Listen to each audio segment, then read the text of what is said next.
Okay, we're gonna try this again.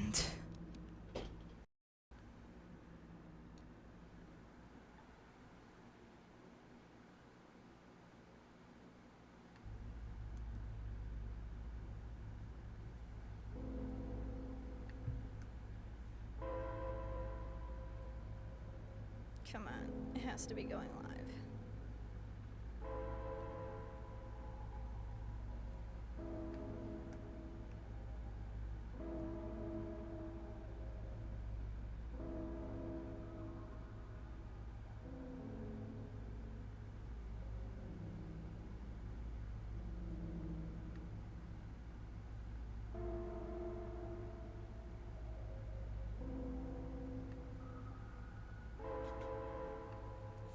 Okay, we're gonna try this again. This better not die, because I'm gonna keep reading backwards.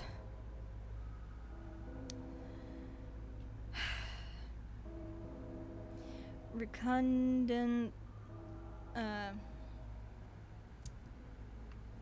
can't read.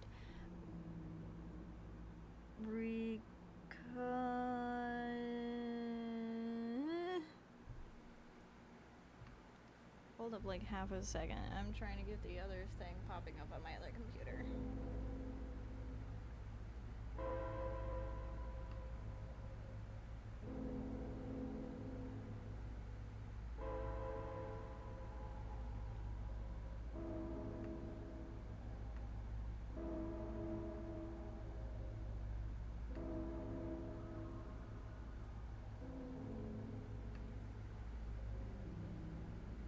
Okay.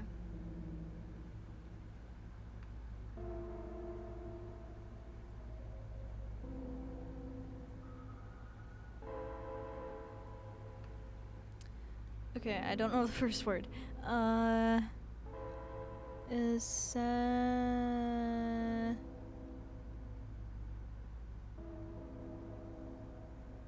let's see. I don't think these are words. Now that I'm looking at it.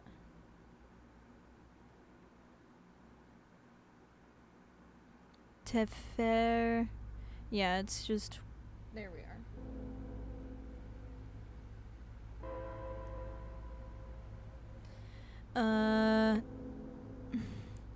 Tapasa...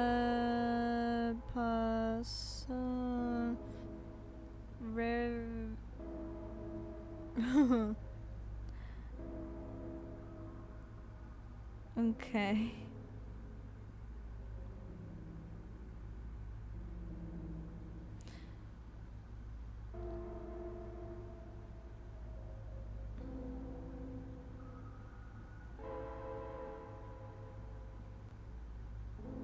Yeah, these aren't words now.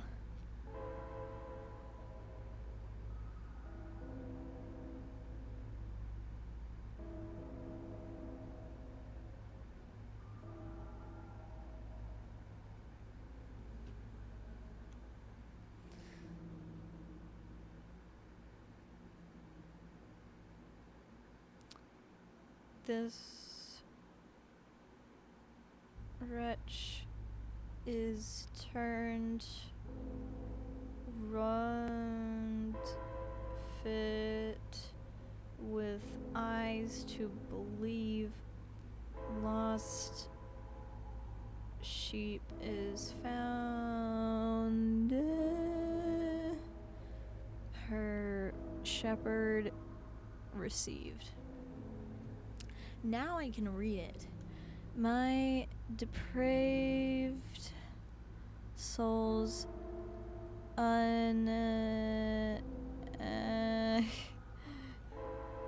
it's so hard to read this backwards. So I'm just gonna skip through it, boys.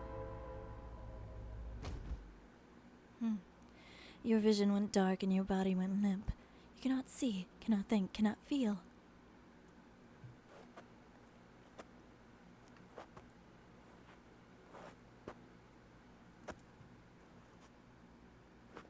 Okay.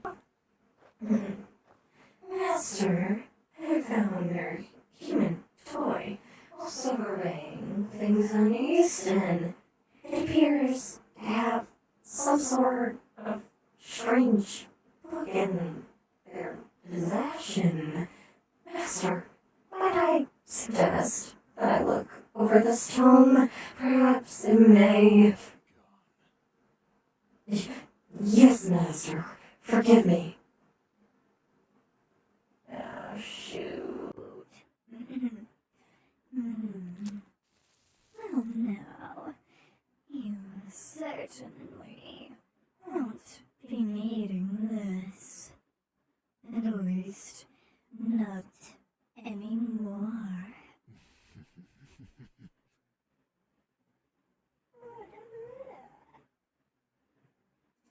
Darkness. Okay. Darkness. Cold. You were sore, stuck between that state of still being able to dream, but you could choose to open your eyes and the dream will be over. Quite frankly, we're hoping this was a dream. Huh? Oh, we get in Scrap's route? You hear the sound of papers being moved around. Is someone in the same room as you? Open your eyes. Blearily, you open your eyes. Oh, we got Scrap's route. What? Where? This was the cave. This was the cave, but it was a cozy office space.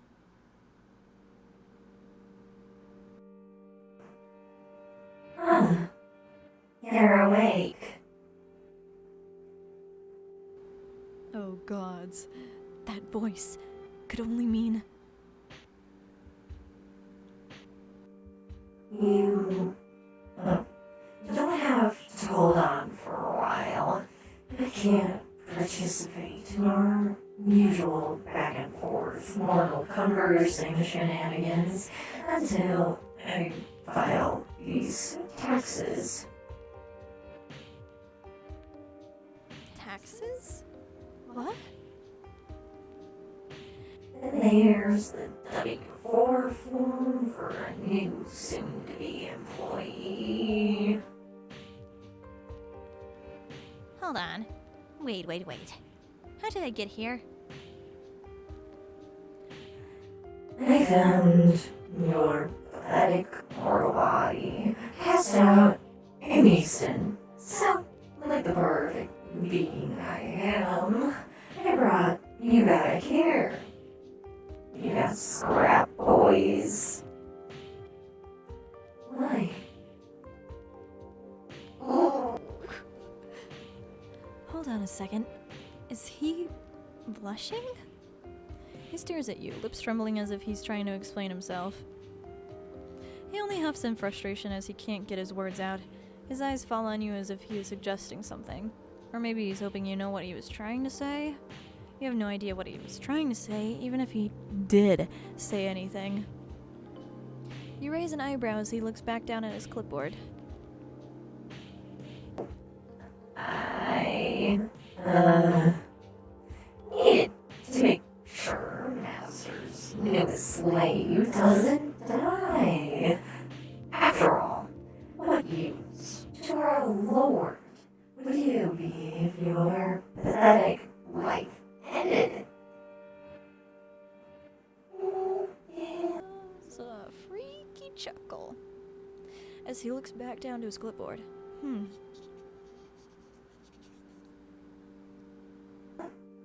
Okay, that's finished. Now to sign these forms. Done. Now, what were we... Oh yeah! Just... You open your mouth to say something.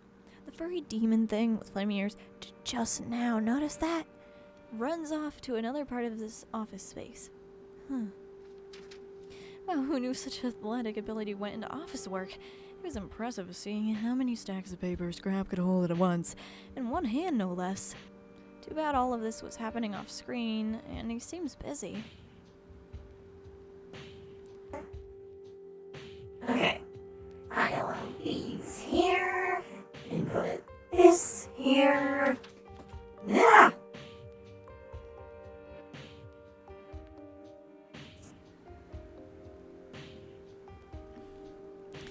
cringes, you see him fall off of his tiny stepladder. What did he even have that? Oh. What did he even have that was of importance on top of his filing cabinet? Ouch. What do I do?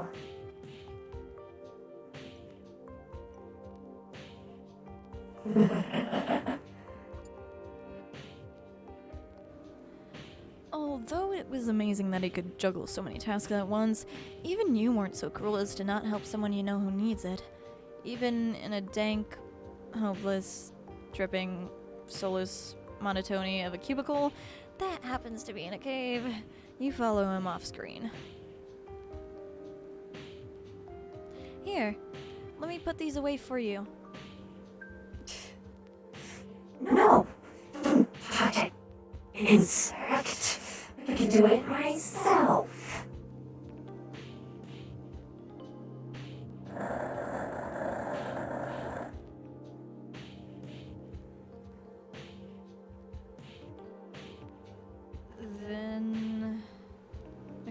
Then why are you sitting on the floor covered in papers?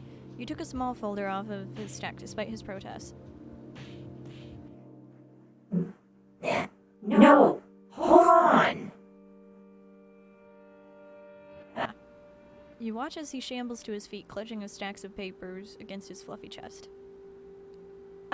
That folder, the one you're holding, goes at the top of this filing cabinet. Goes up on top. Sure. Just anywhere up here? Yes. Now get to it. Hesitation. You place the folder in the exact place he pointed. Yes. Good. Okay. You smile as he sounds somewhat relieved, and for a second, for a brief moment in time, he looks truly grateful. A small flicker somewhere in the back of his cyan, cold, dead eyes. Unfortunately, it was, of course, a fleeting look before he reverted to his usual uneasy creepiness. Yes, that's finished. Oh, I truly am so perfect at this job. That sing-songy tone and his freaking laughter couldn't bode well for you. I believe you mortals call this back and forth prattle banter. So, let's get back to it. Oh, for the sake of the hiring process, of course, we can't just hire anybody to become one of Master's soulless. That's the reason. Things. Awkward, didn't he? You start to notice that this little hyena dude is looking more and more nervous. His face is red for such a cold and lifeless being. He clears his throat and perks himself up, looking at you with a small smile. Yes. Things are related to the hiring process. Like. Wait. Oh. Shoot. Damn it. Damn. What you mortals find aesthetically pleasing in a man, the person.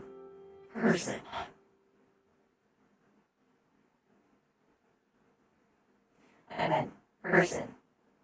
That's what you are, right? Shoot. You couldn't help but notice that he's considerably more timid and jumpy? Jeez, what was wrong with this guy? Now, do me a favor. Check off these totally not biased, predefined options as they come up.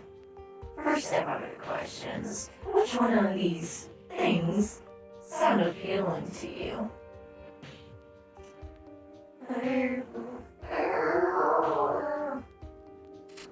Yes.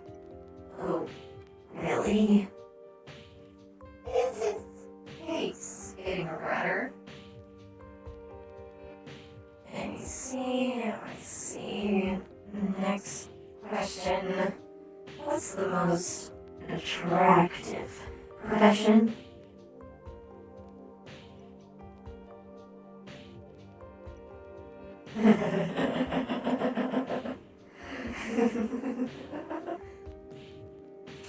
That's certainly good to know. Shoot. Okay. These are some strange questions to be asking someone interested, or, coerced into working for an evil god.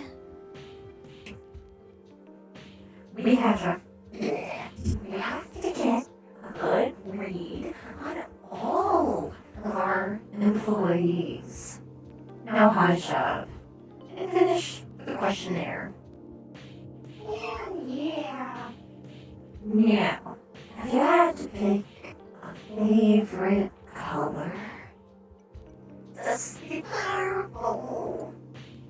Purple. I see. Nice.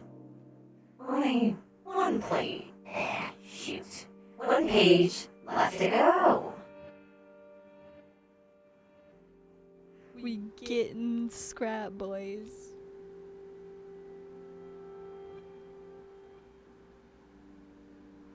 You know, when you got past the fact that he worked for a dark god and that he killed your best friend, he was kinda cute, trying his best to core you with a questionnaire more pointless than those doctor forms. Like you saw a little glimmer in the back of those wide cyan, whatever the word is, pools, and something about it just made your heart flutter. Or what's left of it. Did Scrap even have a heart? You don't think Solus had hearts. Were they even capable of love? You know, if he was Xylo's right-hand man, now might be a good time to ask about that. If anyone knew, he would, right?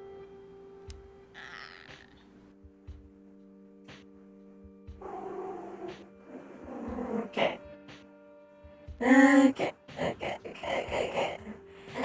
Next question. Scrap? Yes? You've been running things here for a while now, right? If I had a question about anything Xylo or Solus related, Then I would know it. shoot. Good. So, about Solus in general, I know you're one, and I've seen quite a few of them here in Easton, and if I stay here, If? I might become one, so what exactly is a Solus? The question seemed to have caught the hyena off guard. Why did you want to know all of a sudden? It's been a few days, and who knows how many Solus sightings. Why are you asking now? Well, we're creations of Master, and But why did he create you? well, create is a strong word. He made perfection out of already existing life, and as we all know, life is imperfect. Of course, there's the whole existing just to be forever torture thing, but it's a very simple, low risk, entirely invasive procedure.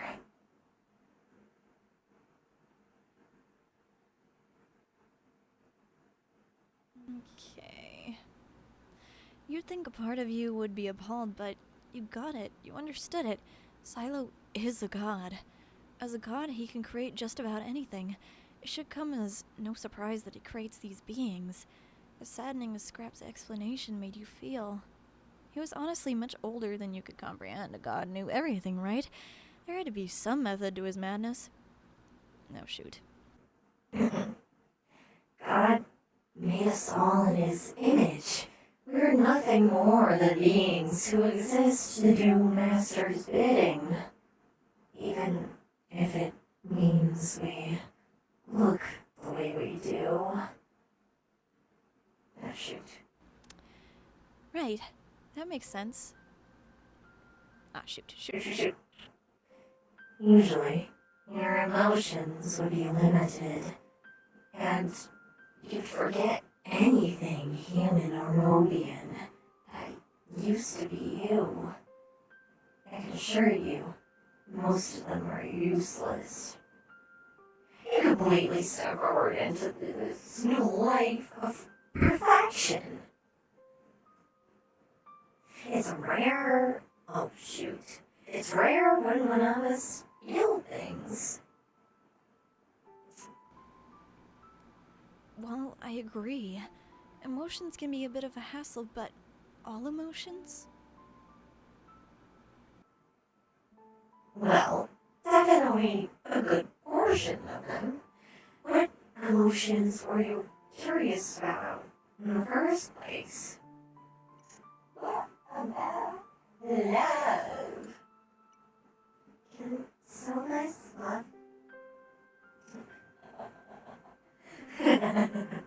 Okay.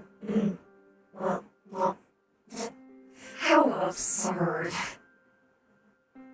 Oh, poor MC. Poor Hayden, man. Something hurt in your core, a pang in your heart, but why were you upset about this fact? Ah, shoot. I mean, it's widely unprecedented, but I would assume it's plausible. Soulless don't have feelings for each other. That being said, a soulless and immortal?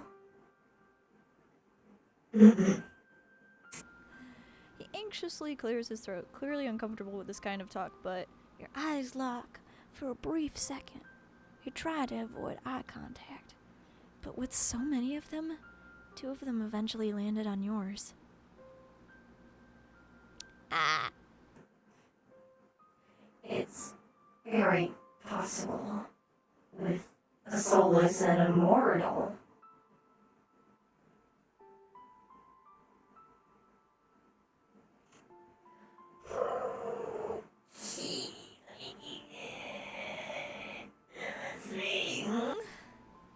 Okay.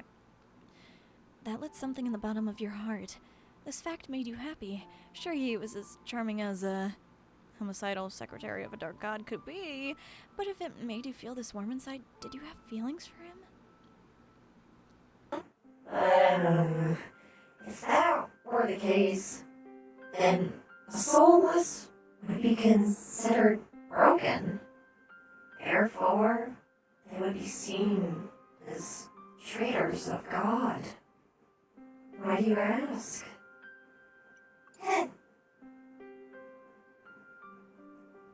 Oh, shoot. Scrap? What was the last set of questions you wanted to ask? Oh, right. Just read it and answer. This poor boy. As you look at the questions, you internally sigh. Oh, want to be my assistant. Oh, baby boy, don't do this to me. You stare at the set of questions, feeling that your choice didn't matter in the end. Scrap? I kind of feel this thing. You know, the love and stuff. Oh no. You have feelings for me? Oh. The fake look of shock drove irritation up your bones. Not the kind of irritation that made you mad. The kind that made you want to hug him for being the way he is? But that kind of back and forth teasing playground love? You had the feeling this was his first time playing a game that didn't involve his food/prey/victims. What a big boy he is, graduating from playing with his food to playing with mortals. Well, I didn't say they were for you. Maybe they're feelings of love and devotion for God. You don't know. Well, that's understandable. Any feelings I could provide would be quadruple by the perfection Master could give you. Ah, shoot. You decided to stay quiet for now. You did it. You told them the truth. This disgusting little gremlin killed your best friend. You should hate him. By all means, you should loathe everything about him. His soft lavender fur, his glinting white teeth, all of his alluring beautiful eyes, his long black claws, tantalizing slender hands, his charming personality, how his awkwardness made you laugh. You hated to admit it, but there was relatively little you didn't enjoy about Scrap. He was witty, knowledgeable, and he did save you from the same fate of 83, being left on the side of the road somewhere. Although I admit Master has alluring features of his own, I find that I'd find fulfillment with you. Maybe, I don't know. I want to give you that happiness and fulfillment. Fulfillment. I should. Oh, shoot. I sound so naive, don't I?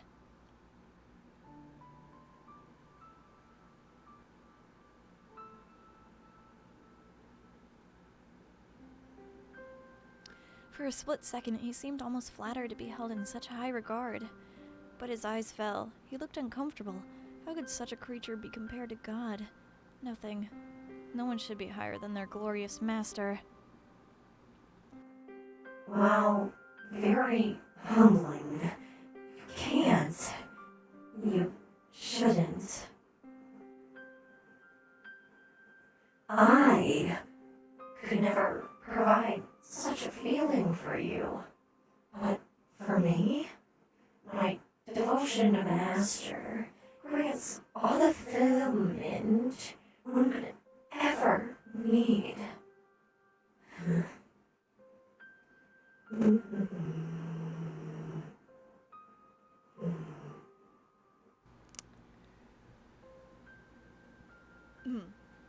He looked down again, a quiet hum while he thought about his next words. It's such a wonderful feeling. Knowing your place in the infinite universe. You don't have to spend time searching for your purpose or happiness. The meaning of life, why you exist, all of it answered. It's the, sanctity of mind. It's the greatest feeling you could never imagine until you've asked Master for perfection yourself. If what you say is true, if someone out there that were to exist that could actually tolerate me, the thing I'd want to give them is that perfection, fulfillment.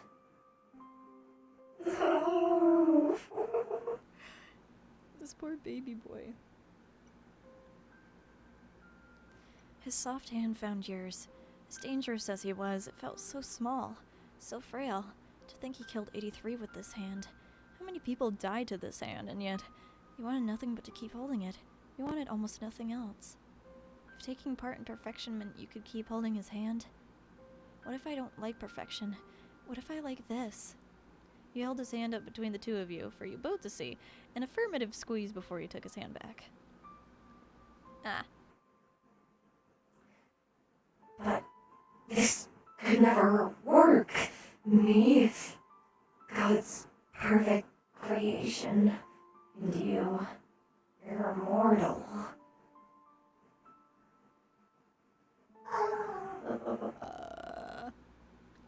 Did he have tears in his eyes? Not that there's anything wrong with that, my dear, but you could never work. You cannot be broken. He sounded quite sad. But you could get God's perfection. He already marked your soul. Your employment paperwork is already filed. If God prevented you perfection, We could be together, we blurred out, holding his hand tighter with a wide grin. I should be reading like this. Scrap couldn't help but smile too. forever serving Master. Okay. You had to admit, after actually meeting Sala, the thought of spending eternity under him didn't seem that bad. It should be seem that bad. I mean, eternal torture was pretty bad, but you did get dental. I mean, it's worth. Oh. I'm reading it in such a terrible one. I mean, it's worth a try to ask him. He should have been happy, but instead he darted his eyes away from yours. There was a pregnant pause before they returned to you.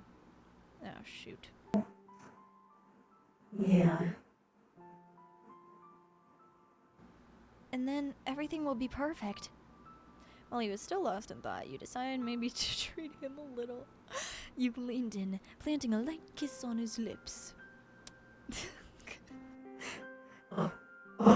My.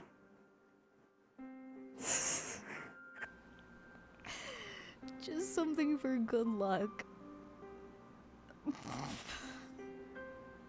He's so Pure, my guy. That was my first kiss. This one must be saved. So no one can deny that I kissed a non-gendered person before. Aww. He's so pure, man. He came back with his camera. The fact that he had one on hand for just this moment made you swallow a laugh. Heck, you probably looked super uncomfortable from holding back that laugh, which was unfortunate, because Scrap placed a kiss on your cheek. It looks like he just stole a kiss from an unwilling participant. He's so adorable. How can you not love that face, MC? He's trying to be sweet and nice to you, and you're kind of being a jerk by leaning away.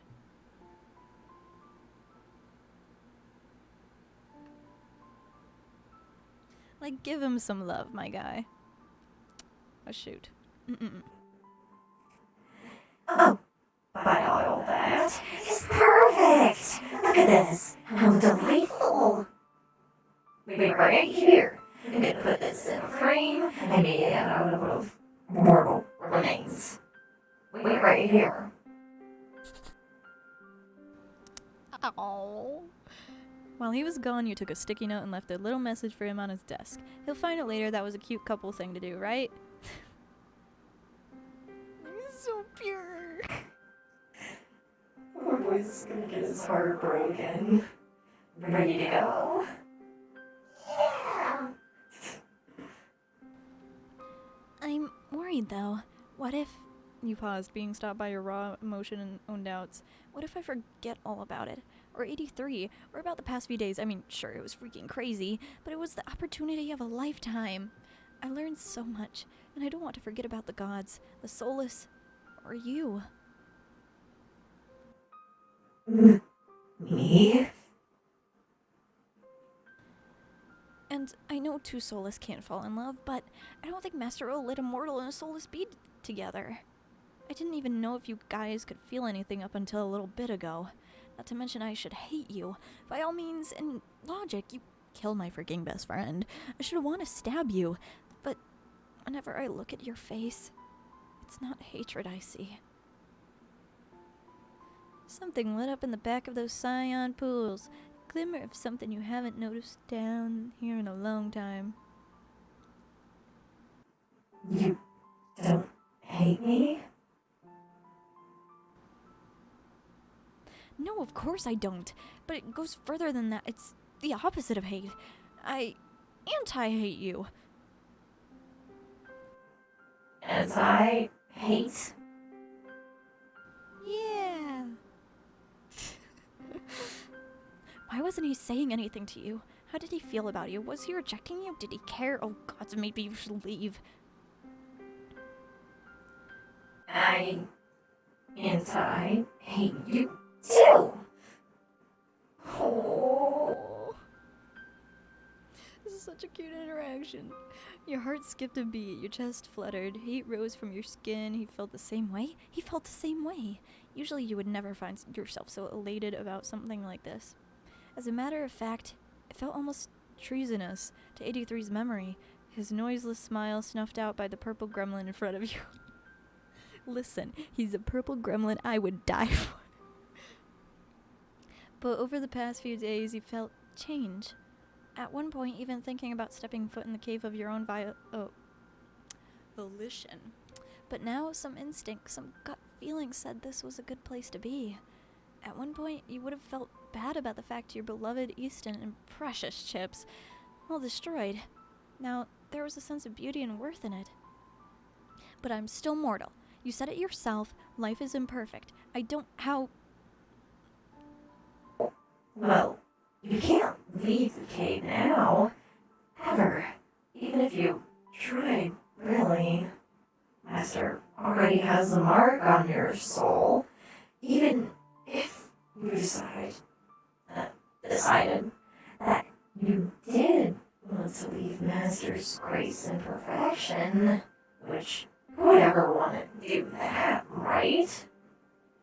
You would always find yourself drawn back here. And although no two soulless have loved each other before, maybe we can be the first. Oh, you're so adorable. But how do we know if this will work? Unprecedented? Unfamiliar? He didn't look at you all of a sudden. He couldn't meet your eyes. Maybe it was just nerves. Aw, that thought was honestly cute. He was struggling finding the words to say to you. In his eyes, I mean, it was cute seeing him be so bashful, but it stung when he wouldn't look at you. This didn't feel right. Maybe this was just a side effect from being here. It messed with your judgment, right? Your common sense? Him looking like this should have made you happy to an extent, but it didn't feel like it was out of the love you felt just a fleeting second ago. Well, Master is all powerful and all knowing. Anyone would know a solution to this conundrum. It would be him. You're gonna get ashed on the spot. How do you know? Scrap. I don't want to take risks. I lost 83, my chips. I can't lose you too. He gulped down and there he went again. His eyes darted away to the left and fell on that empty clipboard. It was as endearing as it was aggravating. Oh. If soulless could feel guilt. Huh? Nothing, my dear. My dear? You shuddered. You shuddered at those words. Well, love and trust were blind, and certainly you had both of them for someone like him, right? My neck hurts. It is only natural in imperfect being would fall for someone blessed with perfection, such as myself. Humble much? only around you, my dear. But we could never be together, although if that mortal somehow found perfection. Oh. Then we could. Oh no. Shoot. Be together. Oh. Forever. Precisely. Back and forth motion, boys. I know I like feeling love. I know I like exploring and studying cryptids, but what if I don't like perfection? What if... Oh, no. No. Hayden. Oh. Hayden. Look. You already know solace used to be something. Something temporary. Something that hurt. I don't miss that old gig one bit. Perfection? Do you know how amazing it is to feel such an improbable concept? It's one of the best feeling things I know.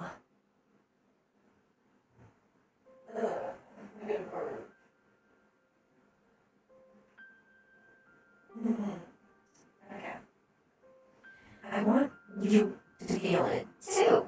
I want to share what makes me happy with you.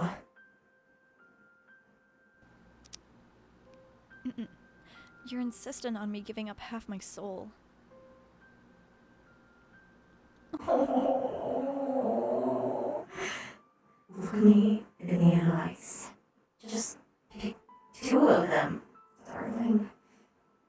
Would I tell you to do something that might take you away from me? Come on, let us go speak to Master about this. Bro. Bro. That is not a smart decision.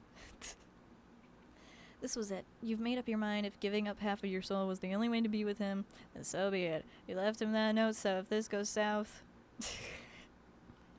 we're screwed. Okay. This is such a... this is the biggest decision of our lives. All you need to do is ask perfection from Esther. This is fine, that's fine. He's given perfection to many other creatures, so the odds are in our favor. Oh. You honestly think he'd be pacing if he wasn't so distraught about desecrating God's sacred hall? Maybe after all of this was said and done, you'd buy him a fidget spinner. He'd appreciate that, right? Hey, calm down, love. Master has kept me alive so far. Why wouldn't he just turn me into a soulless by now? He stopped, taking a deep breath in. Yeah, maybe you were right. If this succeeded, he was worrying over nothing. If it failed, he didn't want the last thing you see was him sweating like a cow gone to slaughter. Oh. You know me that well already, huh? Stay observant. A little trick I've learned from the world's best secretary. Well, when you're ready, I'll let you in.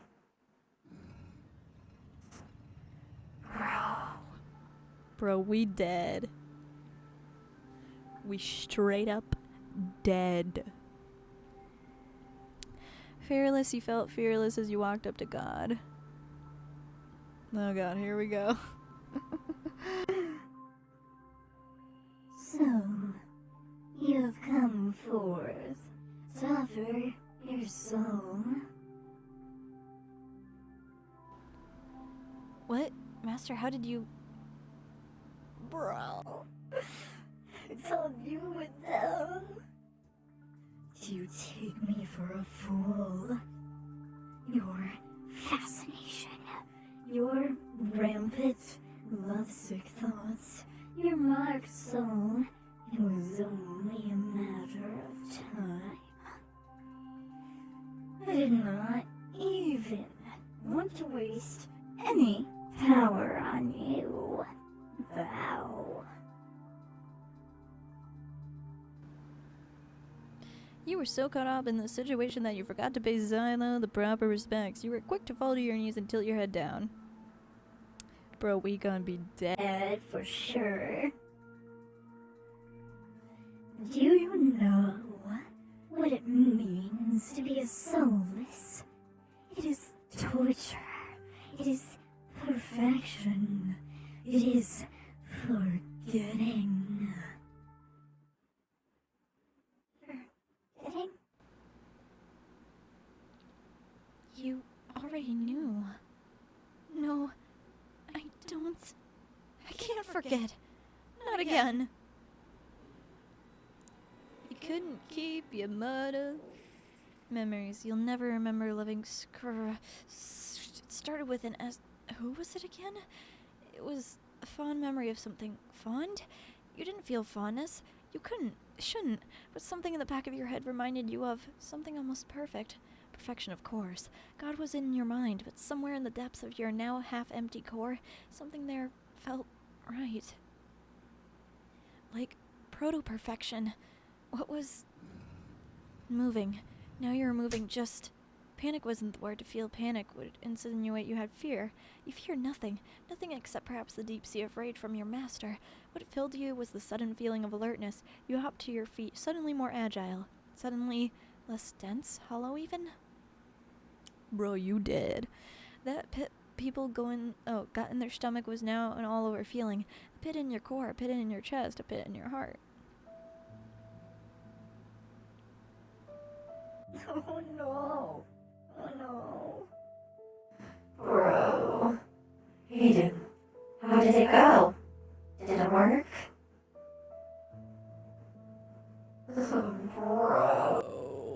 Bro, no. I mean, I've played this route already, but bro. That voice. Why was it so familiar? Mr. Scrap! No wonder you recognized his voice. This was your master's right-hand man.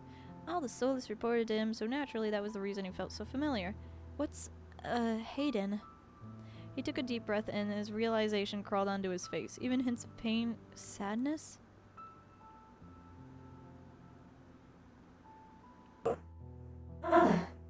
It's been so long.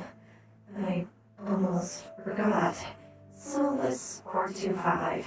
Hayden is a creature I fooled into giving up their humanity. Bro, that's depressing. 425 was the number you picked out when you were doing paperwork. Not that Scrap knew why, still to keep you near him. Now they serve our beloved master. You did your duty. Oh, wait. You did your duty. Why the turmoil? He had to lose you. He turned his back to you as if he was hiding something. Well, return to your post. I have work to do. Yes, sir.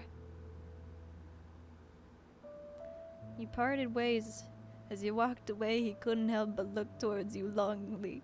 Oh, his precious Hayden, he had to do this. And the worst part, he didn't know you knew the risk as well. He thought he sent you marching to your death, not you walking a test of love. He had a photo to go pick up. Look at how awkward you were trying not to laugh at his eccentric mannerisms. Oh well, this would always look good on his desk. Knowing him, he would keep it in pristine quality. After enough procrastinating and reminiscing about the recent past, the hyena heavily sighed as he began to trudge back to his desk, back to his creaky chair, and back to the last place he was with.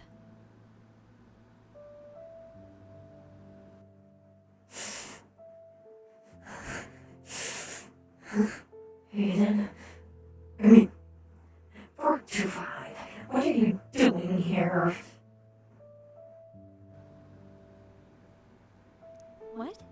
What do you mean? You told me to report to my post. I'm supposed to be helping you. Oh. Something fluttered in his cold, dead chest. Part of you still remembered. While I was putting the files on top of that cabinet you can't reach, I found this decrepit message on your monitor. Maybe you can make sense of it, sir. Oh, just hand it to me, and I'll look at it later. You watch as he walked around at the worn down chair behind his desk, placing the newly framed photo on the corner of it. The perfect sight. I could never get tired of that. Ah, shoot. You hand him the sticky note. Oh, yes, right. Let's see. You watch Master's secretary smile longingly and sigh as he places the sticky note onto the frame of the... Yeah.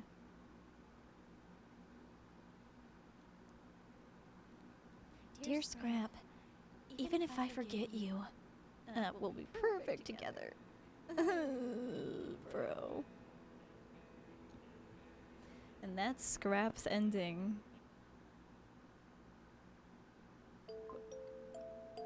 Question is, what do we play now?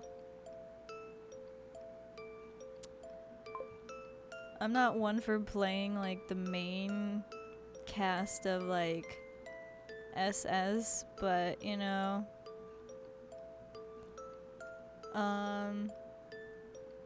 you know what? We'll play Silver's route, or at least a little bit of it.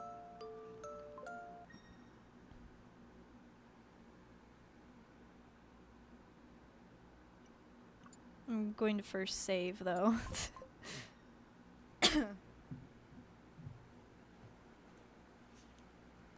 My neck hurts.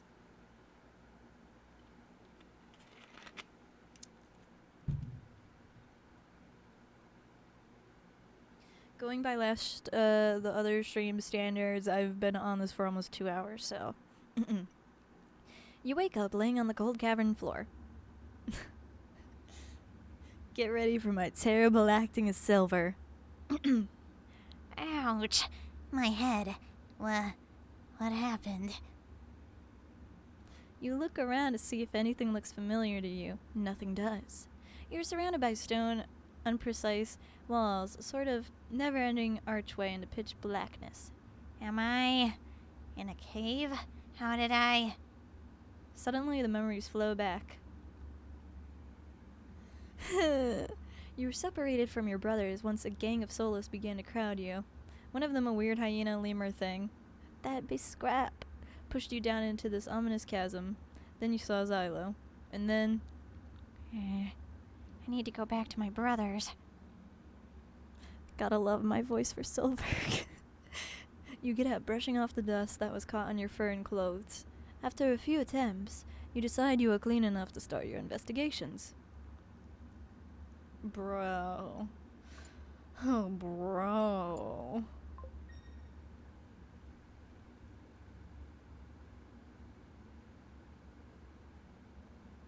Oh, is the screen too small? Oh my gosh, I didn't notice.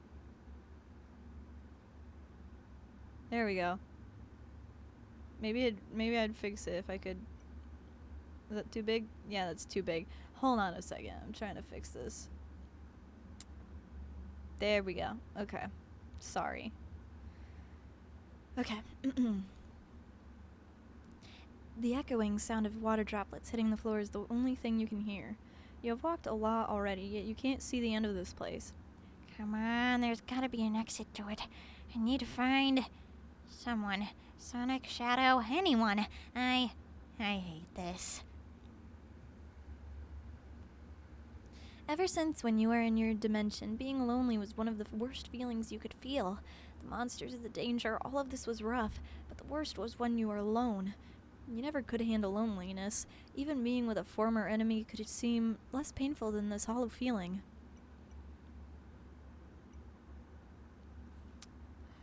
Oh no. I got a choice. A choice between screwing this up and potentially not. Eeny, meeny, miny, mo. Let's continue. That's right, Silver, you gotta be hopeful. No, I have to keep going. For them. This is such a terrible voice for Silver, and I'm sorry. I can't let them see me like that.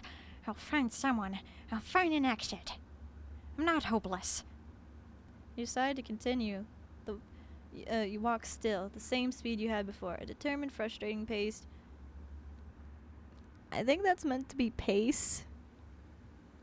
Frustrating pace, you see the same kind of distorted pattern everywhere you walk. The same crystals. Now that you look at them more closely, you notice how beautifully they are. Yeah, I almost bit my tongue. You're caught by the beauty of this dark place. Staring at it as you walk, it keeps your mind at peace for minutes, maybe an hour. However, despite your efforts, you still can't see anybody around. I wonder how well they are doing. Gosh, I could be helping them right now. But I'm trapped here like some dumb rock. But it's nothing to mourn about. Come on! Pull yourself together, Silver! Imagine if I voiced this all in Blaze's voice. I think it's adorable, the voice for Silver. Thank you, I try. Your ears twitch at the scattering of footsteps in the darkness ahead. Admittedly, you felt like a coward. You sit down next to the comforting lights of the bioluminescence. Maybe if you stay in this bright light, they'll find you. You begin to close your eyes. Silver, that's not the smartest decision you've ever made before, bro. You wake up in a dreary state of sleepiness. Remembering where you were, you stumble to your feet and look around. You're alone. Someone has to be around here somewhere. You walk into this cave, this cold street. Everything feels oppressing. The night is probably past by now. If this place ever has a concept of time, you still walk, hopelessly. If Shadow was there, I wouldn't feel like this. You sigh deeply, still walking. No, I need to continue. I can't let myself get down. Silver, I appreciate the optimism, man. You're struggling. You try to reach for the... I started reading in Silver's voice.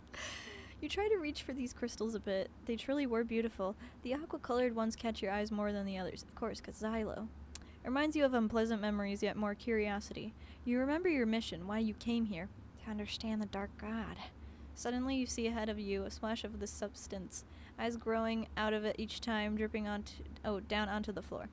It almost touched your shoulder, yet you dodged quickly enough for it to break itself on the ground instead. What a scare. The wave of eyes still move, struggling to keep itself together. They try to go in a certain direction, sticking to the wet cave walls that continue to follow you, near the crystals. So they do have a link to him, huh? You try to distance yourself, yet the crystals captivate you. Why are you here, little... thing? I know I'm saving a lot, but I'm not certain if Xylo will do shit to my computer. You lift your hand, slowly preparing yourself to take steps towards this. Wasn't that Xylo's eyes? Wasn't that something he could see? If that were the case, you can't let yourself show fear. You take one step, then a second, determined to go near the strange substance. You reach up to them, the eyes being more twitchy than ever. If it could rot, it would have done so long ago. Ugh.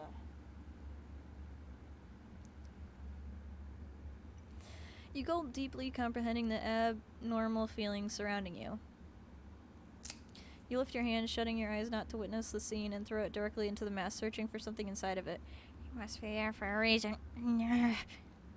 As you cringe to the sensation of your hand going inside of this matter, you touch something hard. What is? Without questioning yourself, you quickly grab it and try to pull your hand out. After multiple tries, you finally manage to escape from it. The amount of strength you put in makes you fall directly into the ground. Ouch. You grab your head. This was so strange. take a look at what you just grabbed, hoping all of this wasn't in vain. It's a cyan crystal. Light doesn't seem to emerge from it, yet its beauty strikes your eyes more than ever. Makes you feel comfortable. Cozy, like you were wrapped in a blanket. Like a controlled gentleness. It's Xylo, my boy.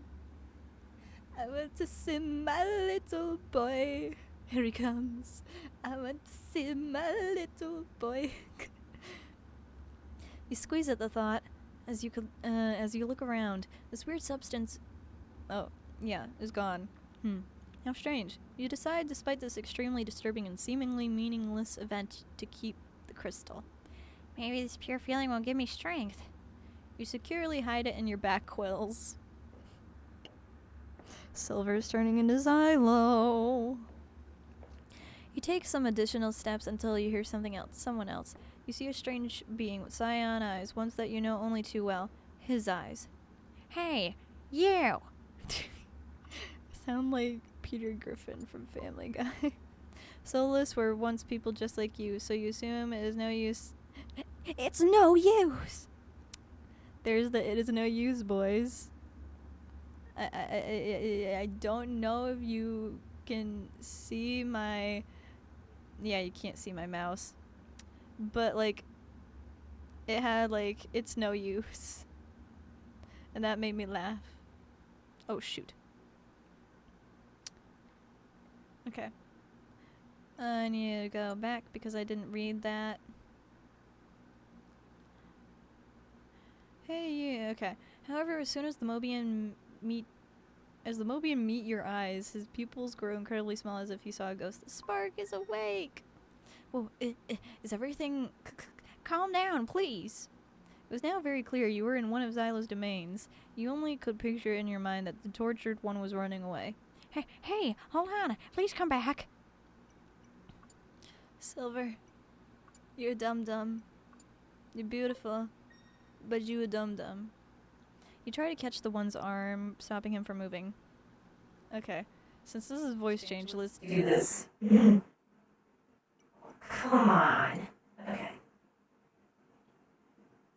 I can't come near you. He's gonna be. Okay. His voice was panicking. He could hardly breathe correctly with all of this struggle. After all, he is one of his servants.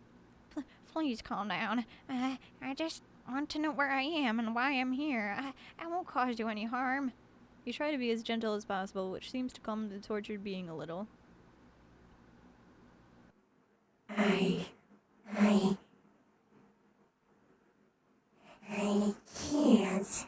None of us are allowed to come near you. What?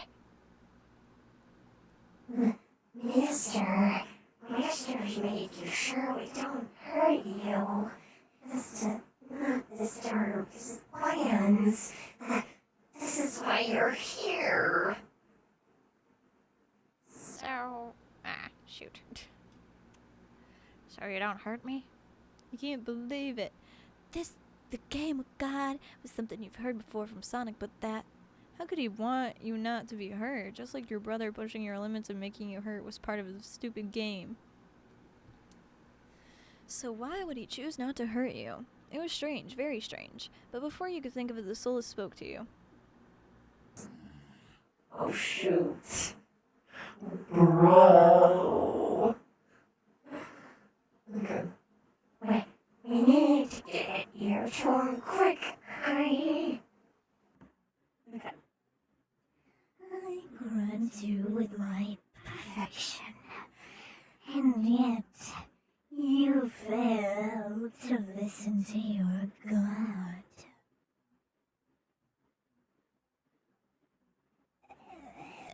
Okay. As soon as you open your mouth to express your shock, the closest thing to a friend you had was witnessing Xylo's power. Oh, bro, that's loud. His flesh decomposing bit by bit, his eyes leaving their holes. The previous sound of water droplets was completely muted by the agony screams of the Soulless. The zombie beast was soon nothing but ashes. Bro, he dead.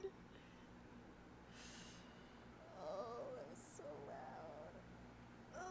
Okay. You stare terrified as you watch. Any hope for more answers to your questions disappeared. Why did you kill him? He didn't do anything to you, Xylo.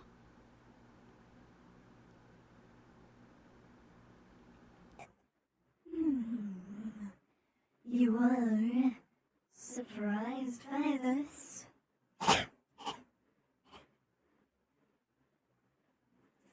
Okay. Okay. Your blood runs cold as you stare down at the ashes of the once alive soulless. Honestly, you couldn't think of anything to say. The pure shock of what God had done made you speechless. Now, my spark. He's gonna die. Trembling, you look into Xylo's bright glowing eyes. Why are you so upset? Does it bring back memories for you?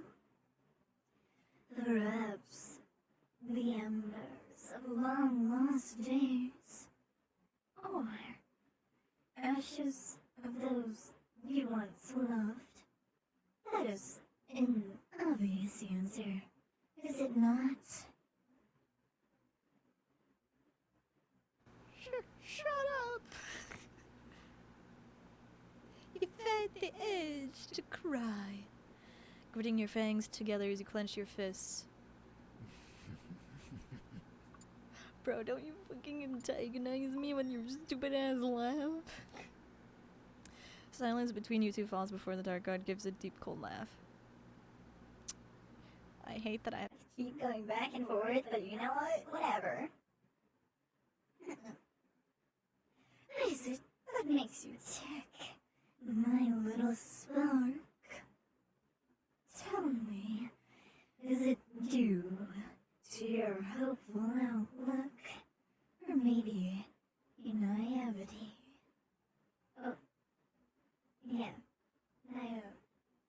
naivety? I don't know, bro. Holding out for a bright future, making peace with those who have made mistakes. I am not wrong, am I?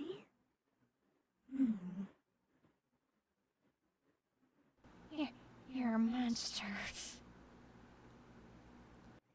You still fail to see just how like you and I truly are. Why is that? Does it frighten you?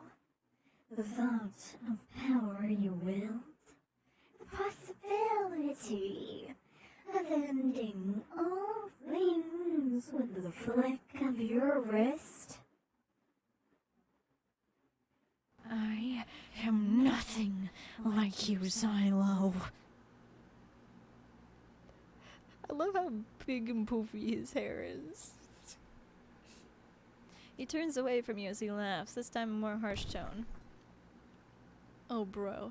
His long tail lightly sways once, chains shooting from the rocky floor and wrapping tightly around your ankles and wrists, binding them together. Unable to stay standing from the strength, the chains forcefully pull you down to the cold, dingy floor. Not yet. Oh, bro. There. And my evil laugh. With that, the god of everything vanishes, leaving you shackled, alone, and all around hopeless. For the first time, you feel defeated. Silver, don't die, me brother. Oh my. You wearily open your eyes. Did you happen to fall asleep?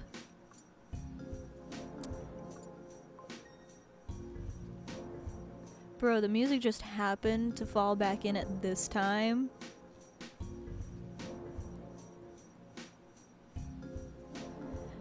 weren't sure. All you knew was that your internal clock was telling you to wake up. Your eyes drift down to the chains that bound your limbs. You were in an entirely different place.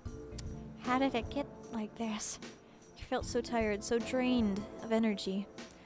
Something about Xylo's cave was siphoning all of your siphoning all of your energy in the most painful way. You're struggling to keep yourself together. Something feels cumbersome. The air is becoming thick. You feel like it is becoming harder to breathe. It is almost as if the walls are moving around you. Wait, are they moving? You tightly shut your eyes, hoping not to make any sort of face-to-face contact with whatever type of monstrosity lurked in this cave. What? You open your eyes. The massive shadows was gone, but the thing that fell was directly in front of you. Using your psychokinesis, you lift the shiny stone and catch it as it falls into your palms. Wow.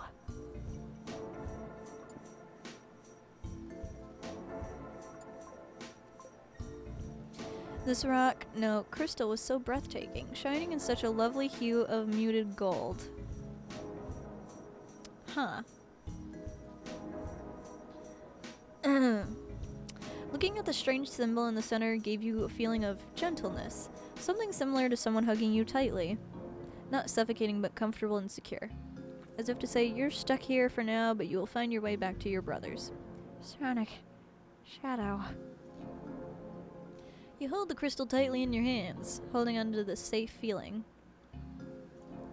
You don't know what is happening yet. Everything in this room feels threatening. Making sure you're alone, you use your telekinesis to hide the stone in your back quills. You try to gesture your hands around your face to appease you a little bit. However, the sound of the chains reminds you of your position, which brings only more panic. Bro, Silver. You gotta chill out and quit hiding things in your back quills. Suddenly you hear footsteps. You only know too well who is coming. Maybe you could have heard it before, yet the sudden lowering change of atmosphere made you lose focus on anything. You investigate the room, you're anxious that someone was watching you. And of course there was none, only you, alone, and these menacing footsteps that only foresee the next meeting you'll have with the Dark God. But at least you won't be alone for too long. Even being with a former enemy was more pleasant than being alone. The sentence repeats in your head as if to convince yourself this torture is always better than loneliness. Yet no matter how hard you repeat it, his voice obstructs yours. Oh wait. Gotta do it right, bros. You still fail to see just how alike you and I truly are. Gotta save. Preference. And turning the music down. Just a little bit, because it's a little bit too loud for my taste. Lies. Pure lies. Lies everywhere. Everything in the sentence was a lie. You have a sense of justice. You care for people. You're willing to help. I'm gonna save this. While he doesn't care, he only wants to play with you, and he never could do anything in the name of justice. His justice was death. But then why would he tell his soulless not to harm you?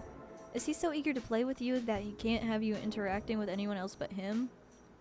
What could have led him to this point? He was a god after all. How could he be so wrong? Was it something above mortal comprehensions? Was it sin? Probably both. But what if sin was corrupting God? What if the true being that once created this world was still underneath this cover of sin?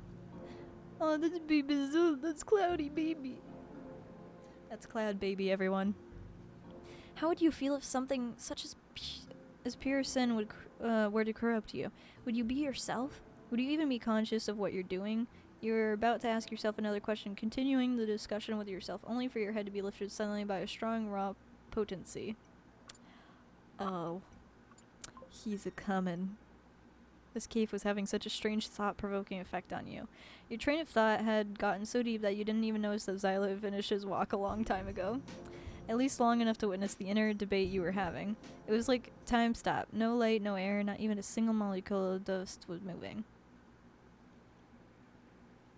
If anything before was menacing, now it was as death was facing you, which in that case wasn't completely out of place. You can't even manage to think of something to say. The words flew out of your mouth. I definitely don't want to be rude. I definitely don't want to be rude.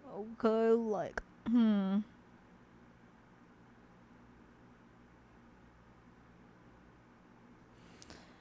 Because apparently Silver has 3 endings, so we're gonna be careful with this one, bros. Greet him neutrally. Hello, Xylo. Nonchalantly goes, hi, Xylo. The god still stares at you coldly. Everything is frozen still as his eyes stare down to your soul. The situation was making you nervous. So nervous that cold sweat drops were appearing on your cheeks. You were so ridiculously failing at keeping a neutral tone that would mask the doubts in your head that God could be internally chuckling. Slowly things start to move again. The dust flies around, the air is covering the entire room. It was easier to breathe, which helped you think about what you have done. Looks like you didn't choose the easiest way to go with this. Yet everything around you seems less oppressing, slightly less oppressing. Either Xylo was about to crush your hopes created by these changes of atmosphere, or he was amused enough to let you go with this. Or it is a ridiculous option. Maybe he's open for discussion. Here we go, bros. Here we go. Y'all ready for this?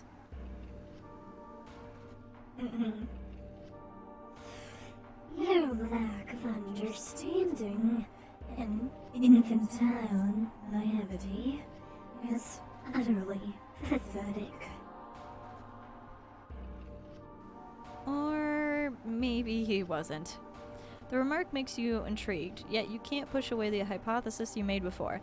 What if it was only because of sin? What if he wanted deep inside to be nice, but sin corrupted him so much that he couldn't? What am I not understanding, Xylo?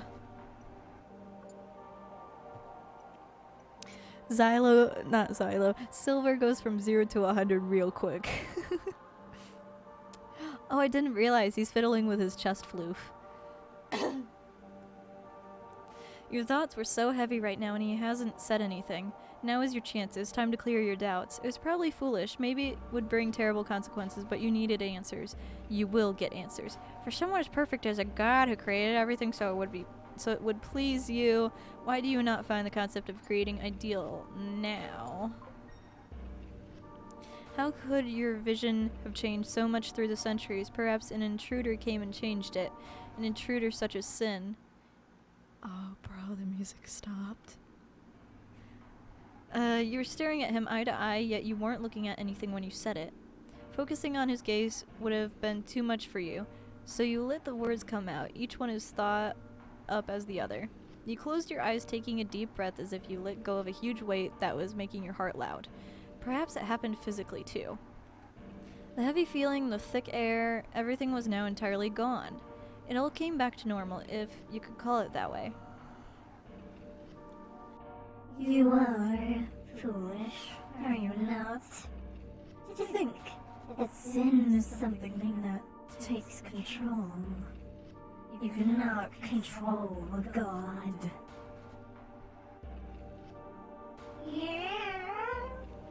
Yeah, but...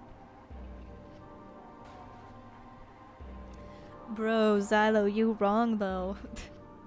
You tried to collect your thoughts. Surely there was a better way to communicate this to him? Sin, what exactly is it? Back in paradise, we were told that sin just was born and spread like a plague. Does that mean that sin is some sort of sickness or maybe a parasite? It doesn't control you, but it changes how you view things, right? Bro, I didn't realize he went wide-eyed at that. So what if sin... You look at him full of confusion. What if sin made you think everything around you was imperfect? Or boring, or whatever it is you think now?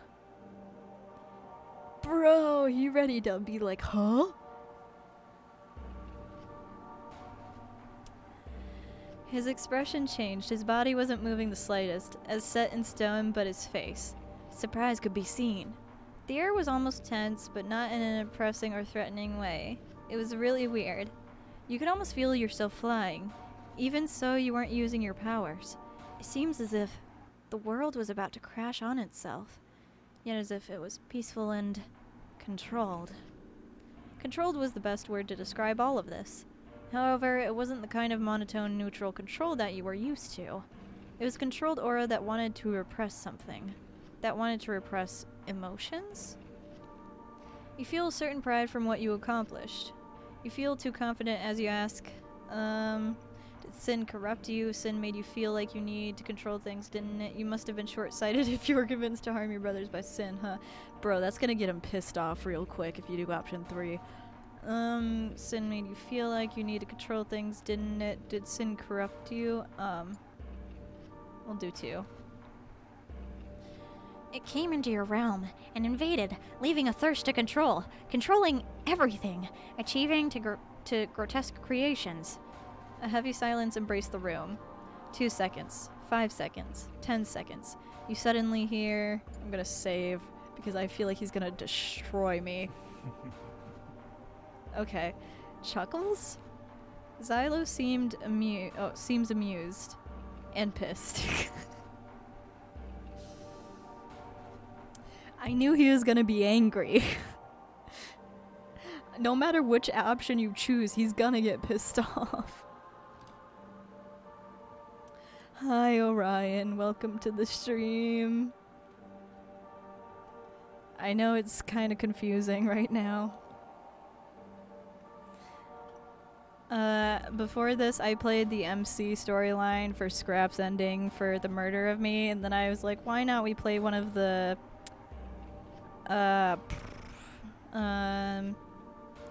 one of the main, you know, 3's routes, and I ended up choosing silver. And pissed. Oh boy. Foolish little mortal. How immensely stupid must you be to make such presumptions? Assumptions. Oh, presumptuous assumptions. I can't read. And I just missed the thing. He regains his neutral tone when you only know too well. You were so close to what you've accomplished. One mistake and you fall back to the beginning. What a disappointment. So I could have pissed him off. Bro, I ain't gonna do that. I'd just be pissing him off. What a ridiculous masquerade you can be. You can almost kill this boredom. You may just be more of a joke than the heapiest copy. I'm just gonna save real quick.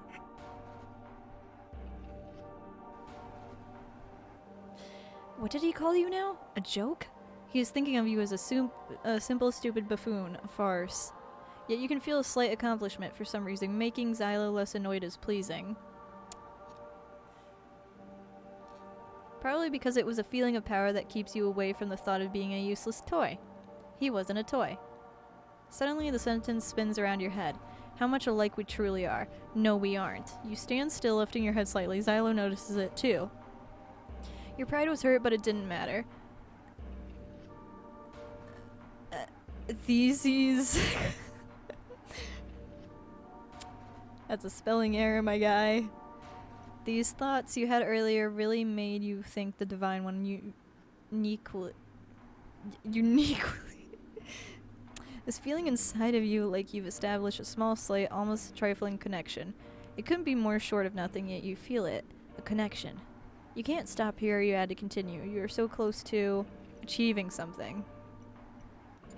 A relationship with Xylo. It feels like you can reach a part of it with your hand. He is looking at you expectantly. You clear your throat, trying to speak as your thoughts race. No matter how hard you try to convince me, we can never be the same. Because unlike you, I'm not covered by this shell of lies. Oh. Silver. Silver. Silver, no. Something unleashed.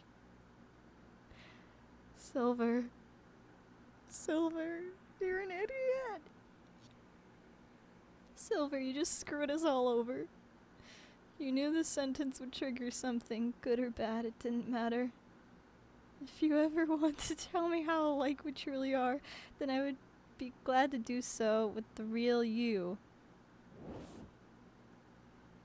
Ooh, bro, you just screwed yourself over.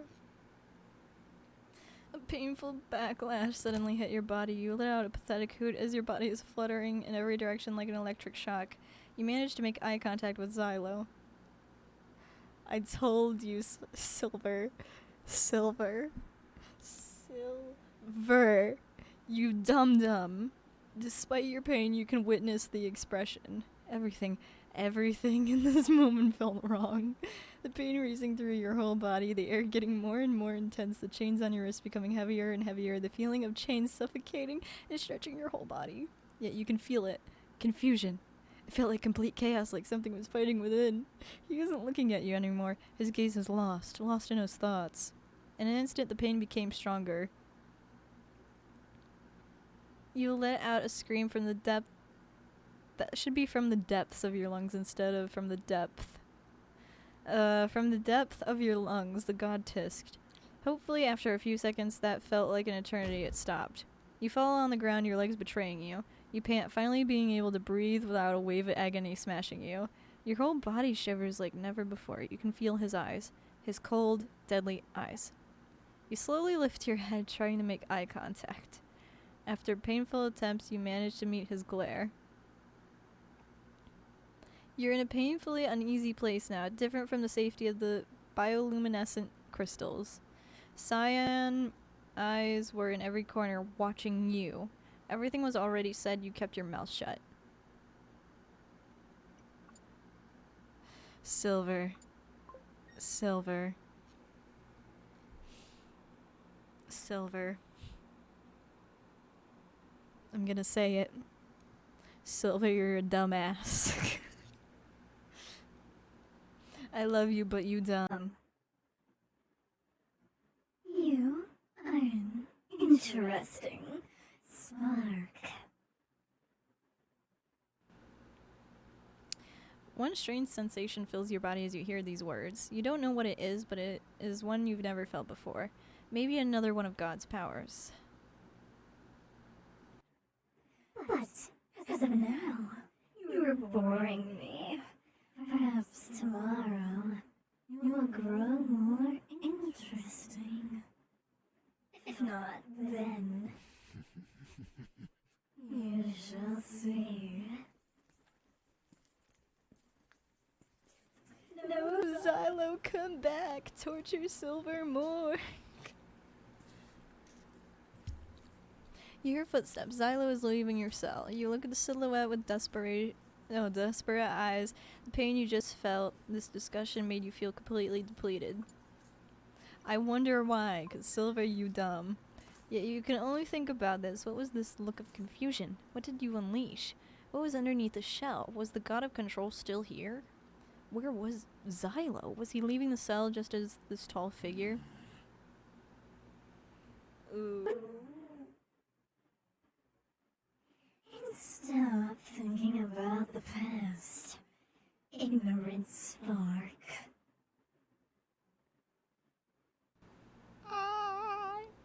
He finally leaves. Everything felt horrible right now. Only the discussion made you feel something else than panic. Curiosity. Maybe tomorrow would be better. Tomorrow he will come again. Maybe tomorrow he would show his true self. Maybe? Probably not. You hold on tight to your little crystals. They were the only thing that could bring you a sense of peace and reason right now. You stare at them deeply. The more you look at them, the more they remind you of the god's cyan eyes and your brothers. But you have unleashed something and you will face the consequences of tomorrow's meeting. Silver, you're not smart, bro. I'm gonna save. Yesterday's discussion made you lose all focus on your sleep schedule. Only his words and your thoughts made you travel through the night. What exactly was remaining of his previous self? What kind of being was he underneath that shell? Okay.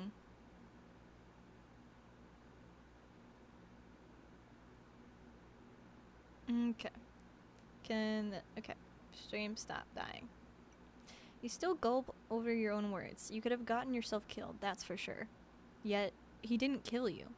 He was being surprised at your words. The more you try to remember his face, the less his pupils were visible in his eyes. Of course, your mind was making you see a lot of things that was based on your imagination. Or were they? The lack of sleep and the immense stress and relief that you were having during that time probably made you lose some of your lucidity and ability to think straight. I'm probably wrong on that word. And I'm gonna save again, because I'm like one of those people. I'm uncomfortable if I don't save.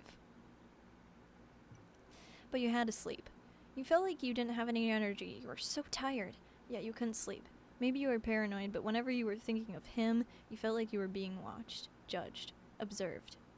Admired? No, this was foolish. It wasn't anything like it. You needed to focus. But was there anything to focus on except for your beautiful look-alike? You continued to clear the situation for another long time that felt like an instant. You were trapped here. You dared to correct the god. This would put a drastic difference between yesterday and, is it already morning? You don't know. You were lost in your thoughts once again. Even though last time it brought you nothing but more doubts, and a near-death experience. No matter what, despite how threatening Xyla was, your curiosity pushes you always farther. You have to continue. You have to know. You want to meet Xylo. I assume the real Xylo, as in Cloud Baby. But why can't your heart stop racing when you're thinking about him? Are you so much afraid of him that would be the most logical reaction? Yet no matter what, you don't feel fear. You feel this connection. Your soul wasn't marked as much as you know, but you feel this bond. Oh. Bro just zapped out of existence. Why does it look like he has, like, drool? Like, notice near his little teeth? It's like drool. The god appeared before your very eyes. The air wasn't as heavy as it once was. You jump, getting yourself up as soon as you realize what exactly is happening, trying not to make your cold sweat appear. You shut your mouth as soon as you are about to disrespect him. It was a bad move and you know that. After a few seconds, you correct yourself. God.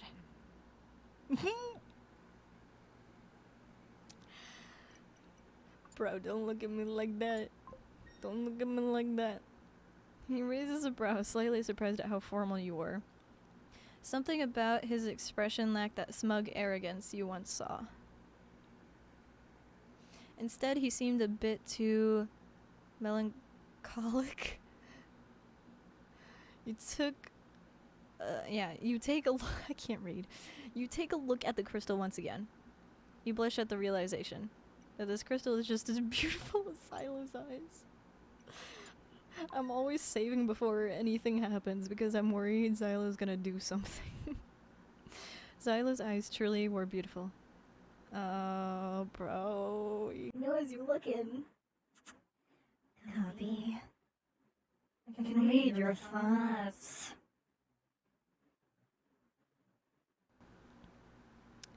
He twirls a quill before he points at the cuffs around your limbs. Bro, that's his chest fuzz that he's twirling. They shatter and turn to dust, freeing you from your restraints.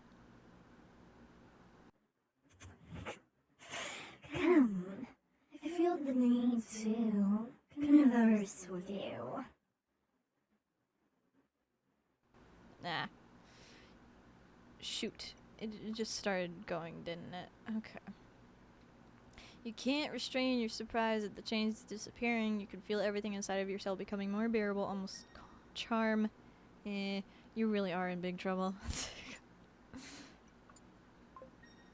You get it before putting words on another damn thought or hypothesis. It was all so strange. Why are you feeling this bond? Why does it seem to become stronger and stronger each second that passes by? As you approach the god, too nervous to meet his gaze, he starts to go outside of your cell. You follow him, not knowing if you had to or if he is planning on lifting you with his power. It looks like nothing, but something as little as the ability to walk made you feel like you had a pleasing little window of freedom. Is this what he wants? To give you happiness with this freedom? Why were you so insisting on trying to think of him as a sympathetic figure? Did after last day's discussion... Is the shell breaking itself? Silo better not kill me for changing the thing. Okay. Come. Come. It's just like... The words make you pop out of your mind, going wild again. Your mistakes are becoming more and more frequent. Yet he doesn't appear so mad. Or is he? You only have to let him give you the answer. Bro, what is gonna happen? Do I have to click? I have to click. Oh, bro, we in the throne room again. We're screwed. You were beyond confused and a little intimidated when Xylo summoned you into his throne room. The air was cold, but looking at the god made you feel colder.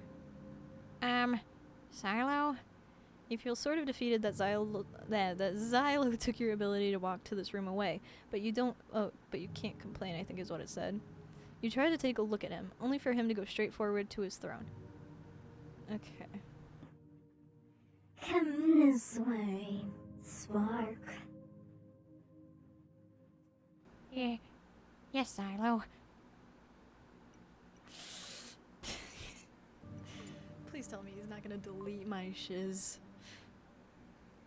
Once again, the divine being flinched at the name but didn't stop. It seems like you already made some unerasable marks from yesterday's discussion. And even though it was silly to think you could have such an impact, you couldn't stop thinking about it. You walked nervously. Being around Xylo didn't feel as threatening, yet it sure feels heavy. The grave atmosphere haunted you. You make it to the god, now only 2 or 3 feet separating the both of you. Shoot. It is no surprise to me that you have survived this long in here, despite having no intentions of erasing you. You seem to have fought back everything I have done to you. Shoot. No, stop. The game's just making me go forward. Well, as you know, I can't. You struggle to find the right words. This feeling was so complicated. Okay, we're gonna save anyway. I had an urge to prove to you that I was worthy, that I was different from what you saw in me. I'm not as two-dimensional as you may think I am. Or more, I wanted to understand why you came to think that. I was curious to see more. See more. You gulp, heading your vision down. The words you were about to say tear you up inside, but you had to admit it. I guess we're not that different after all. I guess you were right. Your voice almost cracks as you state that. His cyan eyes brighten up as he fixates on you. You try to calm down, the panic almost burning all of your efforts to ashes. You can feel an almost unreal, infinitely small sensation of pity. Or care. Did God...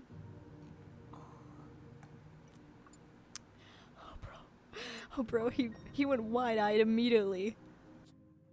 What is that?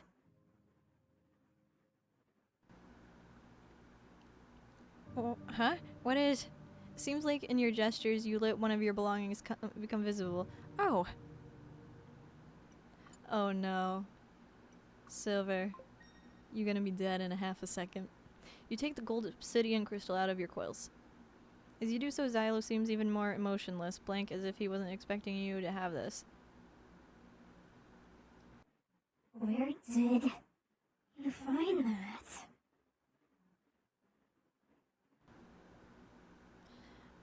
Oh shoot. No, stop. Go back. I have to read Silver's line. I found it in the cave. You held me in when I first got here. There's this strange engraving on it and... Okay. Xylo stands from his throne and approaches you, holding his palm out as if he is asking to see it. He places the stone in his hand. Is bro gonna be using god powers? You could be wrong, but his whole demeanor seems to have changed drastically the second he laid eyes on it. You could feel this was a turning point.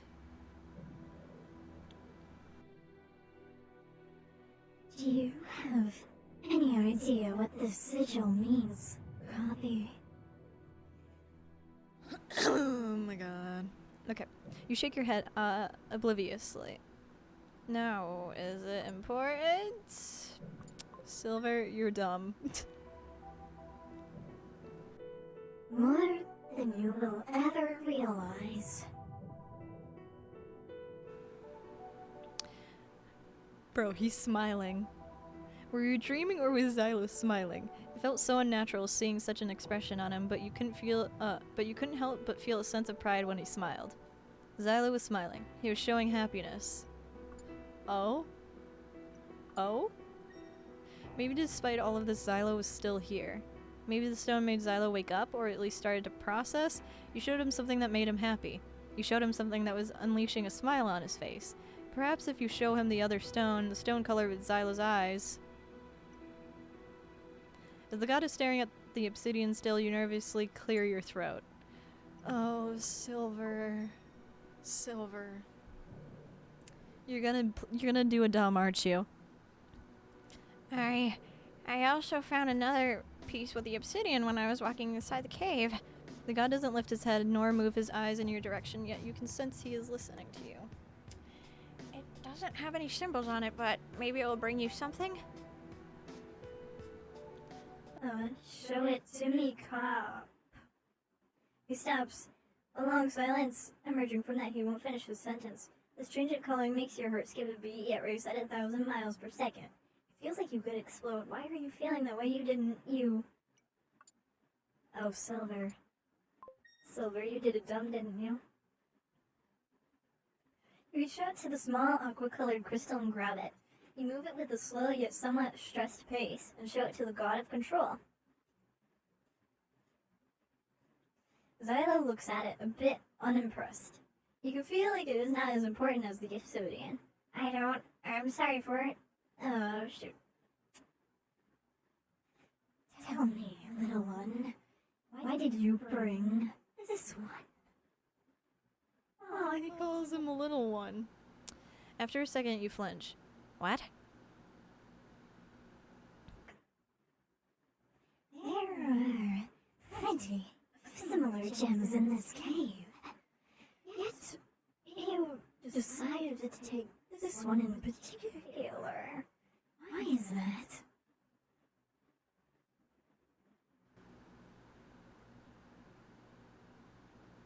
Repeating himself didn't even make him angry anymore. There was a bond between the two of you, a strong bond.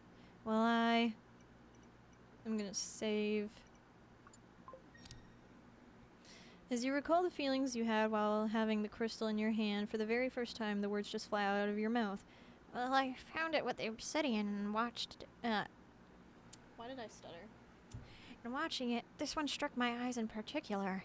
It looks so much prettier. It is so shiny, so pure, so perfect, polished, bright. Just like your eyes. You don't even realize what you're saying. You continue your ramble.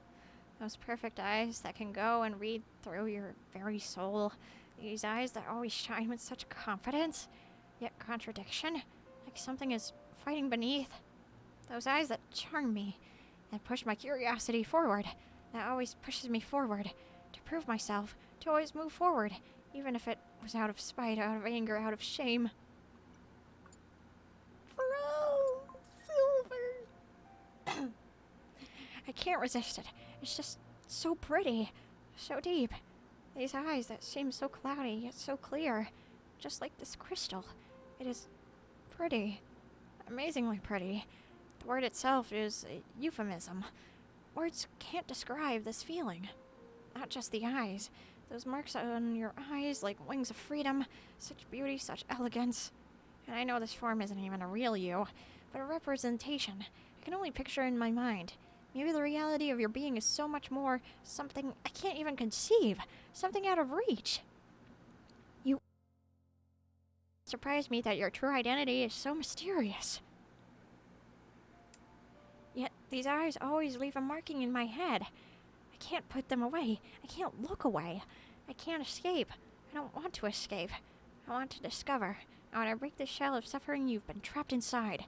And I know it is wrong. I shouldn't think of you this way, Xylo. It's weird that I'm voicing both of them. Why am I thinking of you this way? Why can't I stop thinking of you like this? Why do I want so much to... Why can't I stop? As you're about to break out some more, you feel paralyzed. Your mind goes completely blank, a hollow, empty mind. It was someone else's power. It was Xylo's power. Did you just dare say all of this in front of Xylo? Slowly, you feel something on your chin. Oh, bro, he's gonna lift your chin up, ain't he? Your panic suddenly stops completely as you see his hand holding your chin. You pray your thoughts are probably yelling at you loudly, but you can't hear anything. Your whole mind is blurred. Your eyes are looking at the hand holding you calmly. There's no harm in this gesture. Your gaze slowly starts to track the arm attached to this hand, a beautiful thin arm. This arm was next to a chest fur. So fluffy, so comfortable, so soft and clean. That seems to end like little wings, like feathers.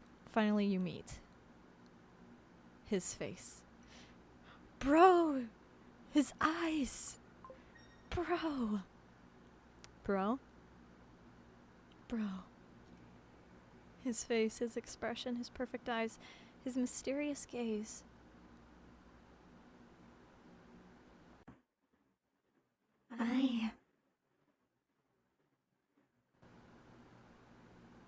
Your panic is gone, only curiosity, inquisitiveness, caring. Oh my gosh. I do not understand you either. What?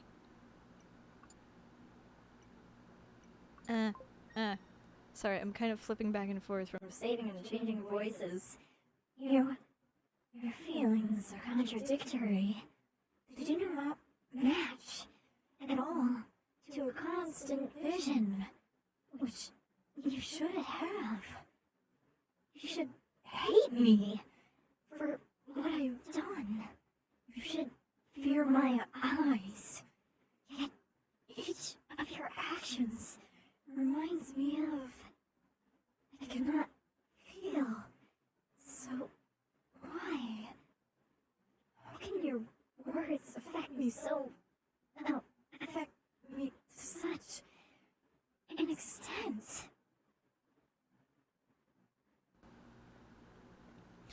Your surprise hits you first, but you are finally seeing the best opportunity. Now is your chance.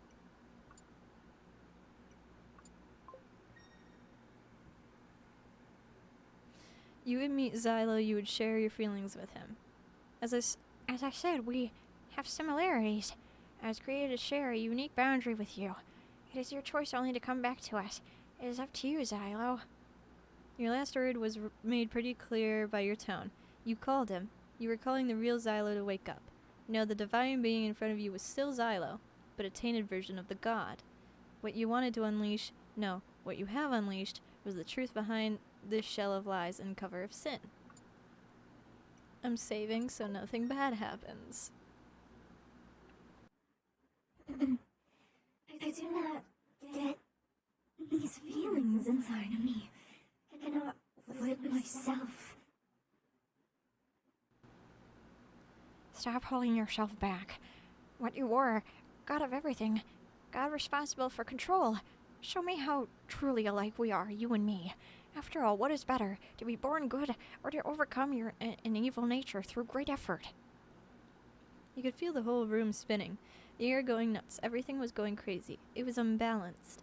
It was imprecise. It was stressful. It was confusing. The god slowly closes his eyes. You don't know what to expect next. Oh no. I best save. Death? You already would be torn to pieces if he was planning to kill you. Mercy, this was an option. Untaint? This seems now way less unthinkable than 2 days ago. The god opens his eyes. These eyes without pupils. They were beautiful. They were so pure. Those pure eyes you adore. Oh, bro, we gonna get Cloud BB. So, you wish to know what I am, do you? Then everything went white. Pure light emerged, and you were blind for a second. Then the light clears.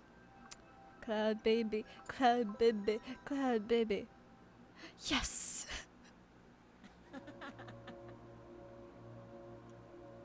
Oh yeah, he probably wouldn't have an effect on his voice, would he? Oh, you did it! Free! You couldn't believe your eyes. Xylo, the god responsible for control, was in front of you. Xylo was finally here. The real Xylo. The one you knew was still in there. As your silence grows brighter thanks to your surprise, he lets out a little chuckle. It leaves you speechless, does it not? Well, I cannot blame you. It has been so long since I was, well, myself. Bro, he cute. He floofy. You were finally here, in front of the god. You felt something in your heart. I must thank you, Silver. Oh no, shoot. Go back. I must thank you, Silver. You're the one that made me see that. Silver? Are you alright? What are you to talk? You noticed tears dropping from your eyes. You didn't even realize what was happening. When suddenly all of your emotions break at once, overwhelming you. You're finally here. I am here. In an instant, you feel warm arms around you. No, everything felt warm. It was warm and sweet, and you were about to melt away. Another wave of tears strike, and you let out another huge sob as you grip tightly onto Xylo's magnificent hair. You grip hard, harder than you thought you had the strength for. You didn't want to let go of him at any given moment. You finally did it. You saved him, and in exchange, get to see what you always dreamed about. Gods, how many nights did you dream about him? How many times did you imagine what you would say if you ever get to meet him? How many plans did you imagine for you to save Xylo? How little did you plan on how much would your feelings grow? You would never let him go. You were finally having Xylo in your arms. This situation felt so unreal. Yet the beating of your heart, his sweet fur around you, this feeling was warm enough to make you explode. Yet you wanted more of it. All of it was real. Between your tears, you managed to let out some words. I can't believe I finally did it. Bro, he's so cute. You feel one hand letting go, only to feel a gentle pat on your head. Xylo is trying to calm you down. Oh, he was so gentle. Yet I knew your feelings were genuine. The sweetness was too much for you to handle, and even if your sobbing stopped already, your tears continued to flow over your cheeks, dripping on his chest. And I owe you my most sincere gratitude for your bravest and amazingly thoughtful acts. We have nothing in common. You're such a better being than me. Please don't lower yourself. Aw, man, you're gonna make me cry again with this tone. The Divine One tries to make you laugh a bit, yet you can feel the honesty in his words. No, you're the one to thank. Without you, I would be nothing, in every possible layer. You finally lift your head to meet his gaze. God, his eyes were even prettier like this. You're a part of me, Xylo. And not in the way that you are in everybody. Maybe these feelings are a part of our boundary. Silver, these emotions are genuine. They are yours. Don't ever doubt that. You are the purest creation that ever got to live. You're so kind to me. How did you even get this far for me? He let out a small chuckle once again. He seemed so impressed by your actions. Yet you only have done with your heart, what your heart told you to do. Your heart. I wanted to see you. The real you, Xylo. And if you did cause harm, you were blinded by sin. You created this world. You created this. You helped to maintain control. You were what led to me. I couldn't let you disappear. Oh my. How can you think of all of this after what I caused? I'm gonna save. You should hate me. You should want to leave me. Yet your heart, your feelings are so strong, so blurred. I do not understand them. Why? You do not need to understand it. Even I cannot get everything about my feelings, so you must be extremely lost. But one thing sure is that I want you to stay like this, and to never change again. They're so beautiful, I'm gonna cry. You two finally laugh. It feels so good to release a bit of this joy inside of you. But what would be perfect, what really would let me stay like this, is if you need to, shoot. You need to get back to your brothers, do you? My brothers? My brothers. All of your emotions made you once again lose focus on the first reason for your visit. You were supposed to find your brother. To find your brothers, you mean. You got separated from. You were supposed to reunite with your brothers. Do you know where they are? I do. In any other situation, you would be determined to find your siblings, yet here it was different. You always felt like your brothers were completing you, but Xylo was the missing piece. They're so pure. They're so pure and fluffy. God.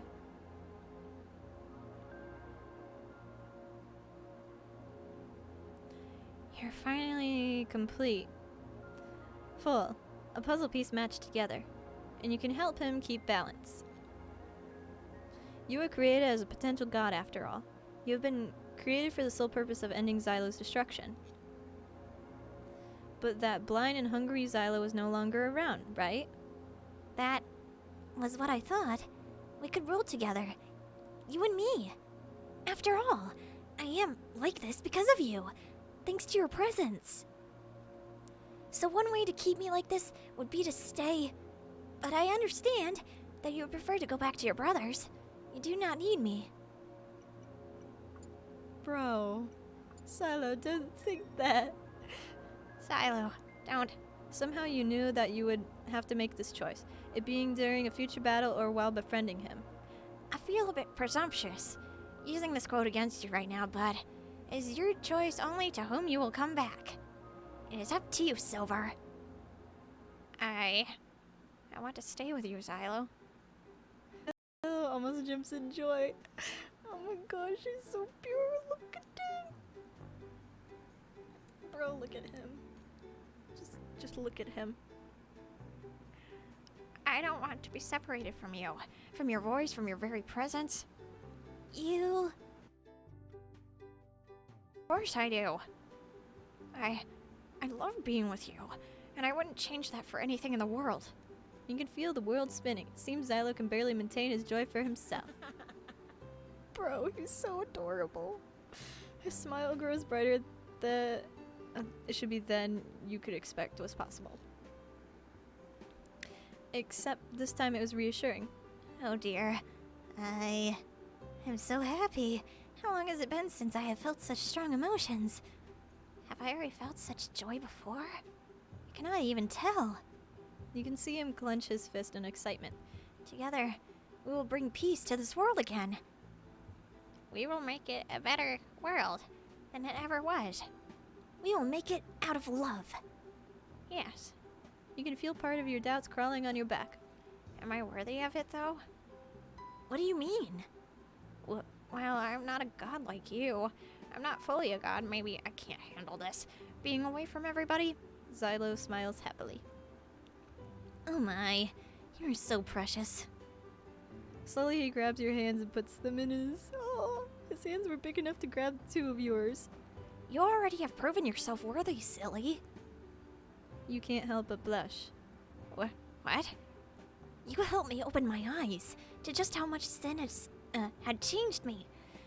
Not to mention, you're ready to make big enough sacrifices for the sake of this planet. Do you think someone that isn't worthy of maintaining this planet would do all of this? You can't control your face, but you can feel a goofy smile coming out of your lips. I guess I can't argue that.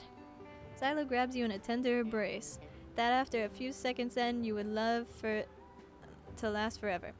Then everything is set. Wait, my brothers, can I see them again? Oh, of course. You may reunite with them before we remake the world.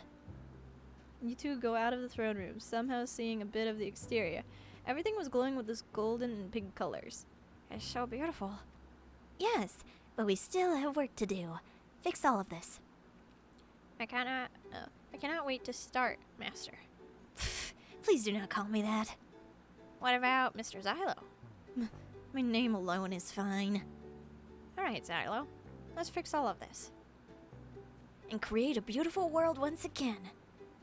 Of course. I'll need to learn how to, well, do a godly duty. I will teach you over time, but I'm sure you will do great, Silver. For this world. For this planet. And for you. What a strange world. One day you are sure of what you are, the other you are being completely different. After all, only the change is permanent. And Xylo changed for the best. And maybe you did too. Ooh, is this the true virtue ending? Oh, they're so fluffy. Look at them. They were so cute. And just like that, we did Silver's route. How long have I been streaming? 2 hours. How about we start...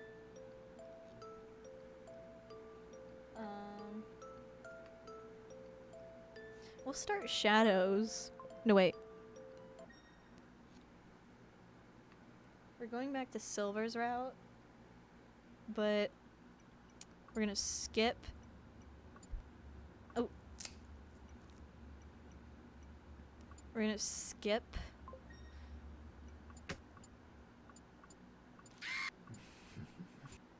until we can make choices. Because I want to get a different ending with Silver. Greet him coldly. No, stop. Okay, I'm gonna have to go back.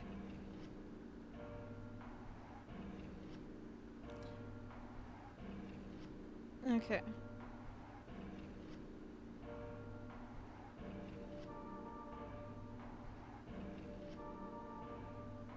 Okay. So it's... how could your vision have changed so much through the centuries back? That's from... you're staring at my day, you weren't looking at anything when you said it, focusing on it, close your eyes, taking them... I believe I read all of this. Yeah, I have.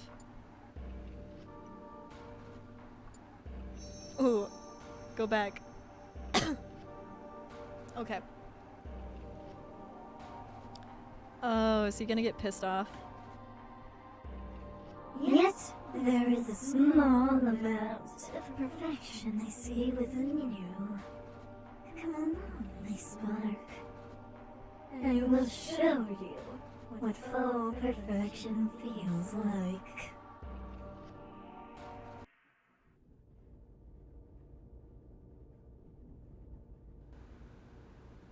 Okay. What do you want with me, Xylo? Seeing as you are my colleague, tell me how does it feel to have this place be your home? This ugly place is far from home. My home is paradise. The deity hummed with slight amusement, twirling his quill as his cyan eyes burrowed into you. Is paradise truly any different? Being forced and living up to a certain standard. Controlling a power that you simply cannot even fathom.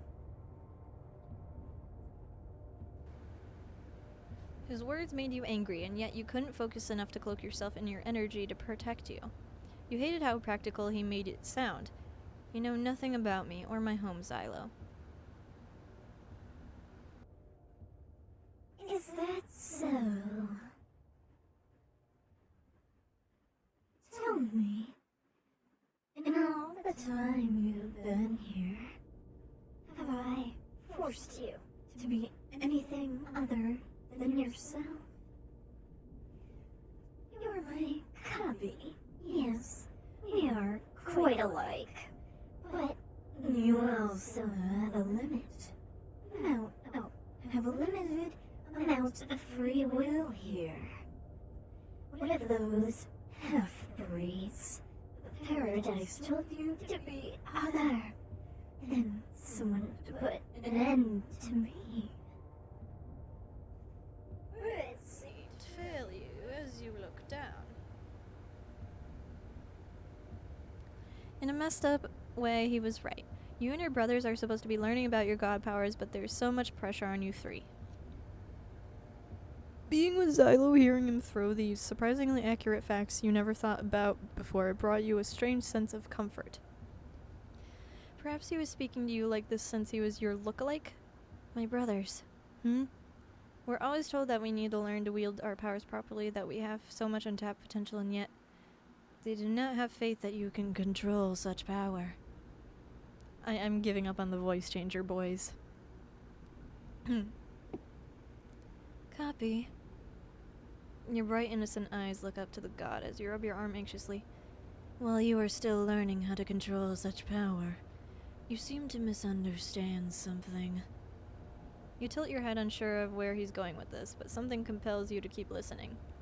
How can you ever learn to achieve their expectation of you if they will not allow you the chance to prove it? You hated admitting this. Every inch of you screamed that admitting that he's right was a sign of betrayal to your brothers, to Paradise. Yet it felt like... Xylo, how do you know all of this?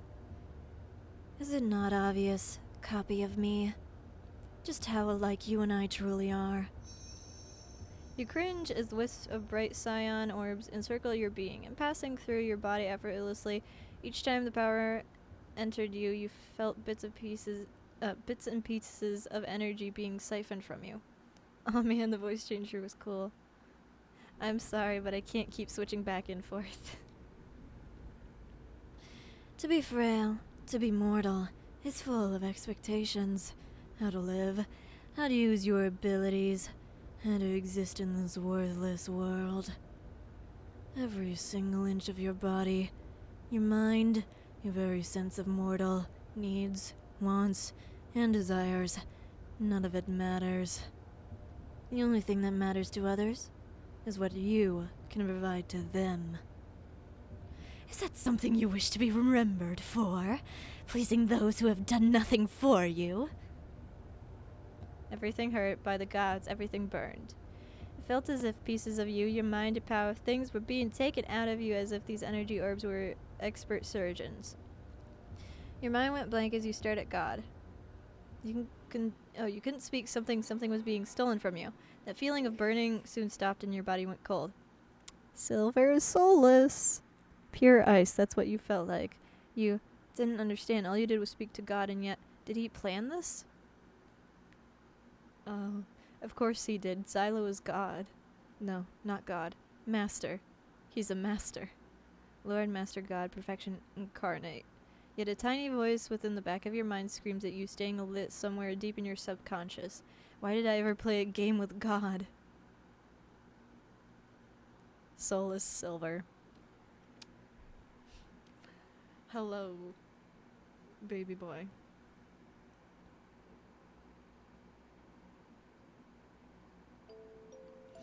Okay, I think since we've done Silver, we'll do Shadow next. Just to start it off. Oh man, he cleaned the slots. Oh, does this mean I have to be edgy? Okay. Cold air pulls you from a dreamless sleep. Perhaps not completely dreamless, but that's not important. What's important right now is escaping from this cold cave. Nothing else. Oh, I'm gonna be screwed for voicing Shadow for this.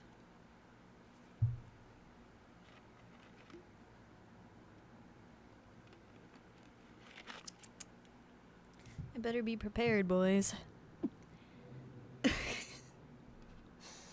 Right off the bat. What day is it? I've been stuck in this cave for who knows how long. Me trying to sound edgy. Just like back then. I escaped from there, so I will escape this place too. I won't give up hope. I hate that I have to revert to using a very edgy voice for this. You listen. Sometimes you hear a movement through the tunnels or feel a change in the temperature. Right now you can't hear or feel anything remarkable. Well, I suppose that I know I'm not alone here. Alone here, at least. Is that so, Celioscopy?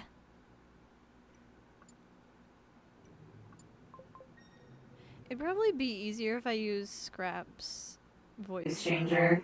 Okay. We're gonna try. You don't look like to cling on to such frail threads of hope. Do you not?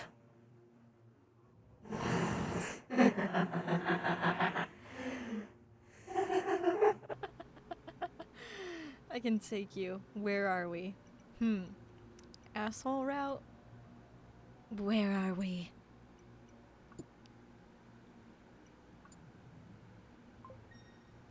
That was the only thing that came into your mind. Despite being here for quite a while, held to the wall by concrete tendrils, you had no clue where you were. Where am I? Somebody kill me. You should know, should you not? Bro. You didn't. Chilling and haunting place. The edge is strong in this one. Well, Shadow's kind of edgy, so it has to sound edgy. The last thing you remember is practicing your powers in a deserted town, only to get ambushed by a soulless. It had to be a trap. Oh god. A trap. You have quite an imagination, Celioscopy. When, in actuality, you walked right into my territory.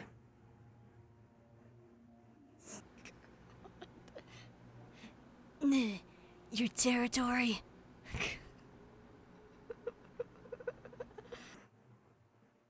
Do not act like you do not know where you were walking into. Bro. Seeking out my perfect beings on your own initiative. How foolish of you, Celioscopy. Bro, I have to draw out his voice. The dark god looks upon you with a raised brow. He seems to have recalled something, now that you are in his presence. Oh shoot. That reminds me.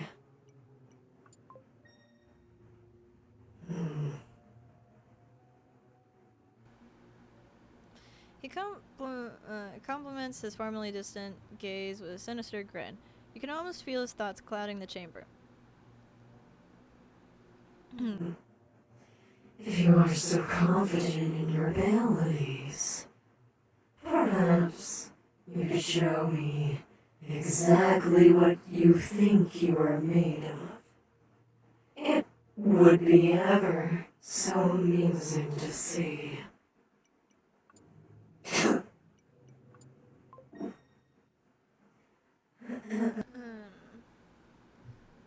I will never be your toy, Xylo. Bro, this is not gonna go for long. But you do not have a choice, now do you? I am saving. Your vision unfocuses as you feel like something is trying to drill into your skull. Is this all you've got? Do not lie to me, Celioscopy. You are in pain. Tell me, does it remind you of your past? Should I strap you down to a table, just for good measure? Bro. His voice is hard to do in that voice changer. You try to struggle with all of your mind, but still nothing. You feel yourself lifted by an unseen force and float towards Xylo. I'm gonna save, because I don't want to die. You are now staring into his empty eyes again. Oh, shoot. How amusing. You thought you had a choice.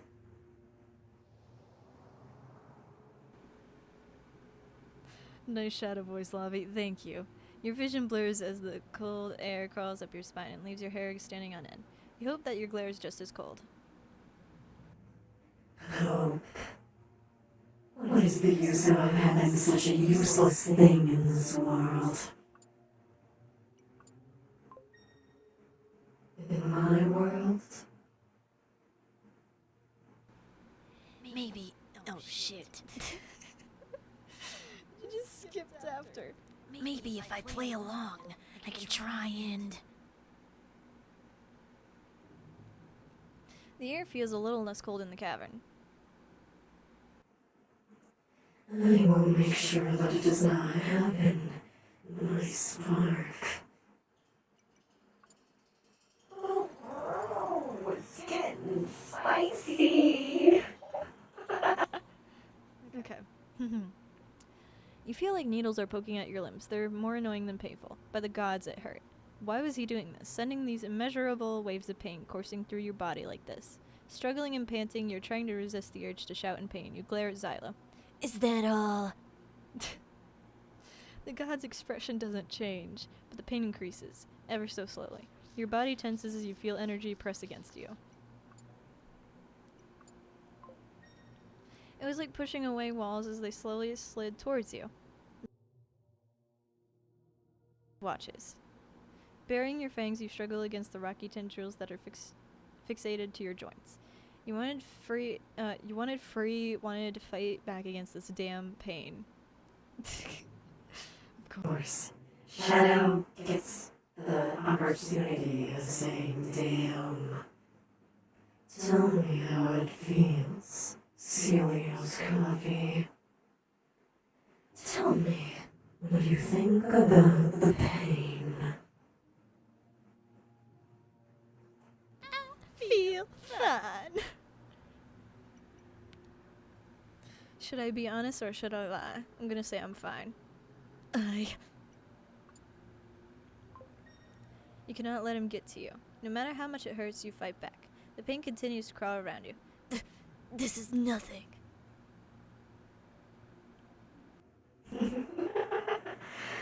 That is not a lie, but not the truth either, is it? I said that I'm fine. But does it hurt?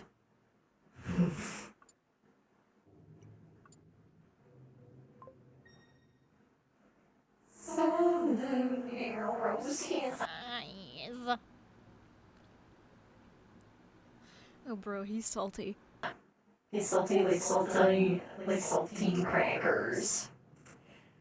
I know that you are lying, Coffee. The pain increases. It felt as if your bones were being crushed. It takes every ounce of your being not to cry out in agony. Those humans sometimes ask you during an experiment. Does it hurt? I think I've already said my piece, Xylo. It doesn't hurt. Hit me more, bro. Come at me. Make me feel the thunder. Like hell you'll ever admit defeat to this monster. You can only glare your maroon eyes at those chilling scion orbs. The god scowls. You glare at this god, this demon bastard. Everything. Your body and mind feel sore and weary. God doesn't seem to notice or care for that matter. Oh shoot. He just got salty on us. He's a sadist. My spark. Are you truly out of patience in such a short amount of time? pain lightens, but you still feel sore. You use all of your strength to stay conscious. Ugh. I suggest you save your strength for tomorrow. Tomorrow. Celia's copy.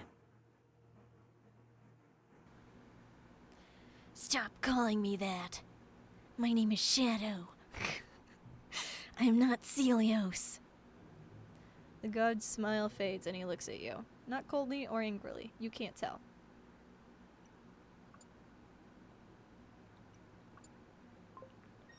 Xylo's got to be more stronger than Infinite himself.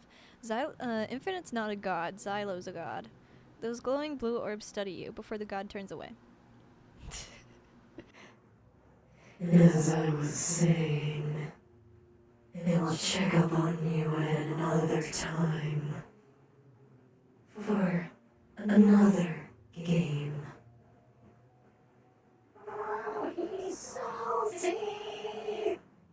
Like saltine crackers. Xylo's form vanishes into the darkness. More games. Gotta love my stupid shadow voice. No, no more. No more of those. You have to escape. You have to. The more you think about escape plans, the more you slide into a deep sleep. Your cape makes for a half-decent blanket. I don't want to sleep anymore. But You close your eyes, trying to regulate your breathing. That stone you found a while ago glows in your quills. It brings you a sense of comfort. Bro, when did you get a rock?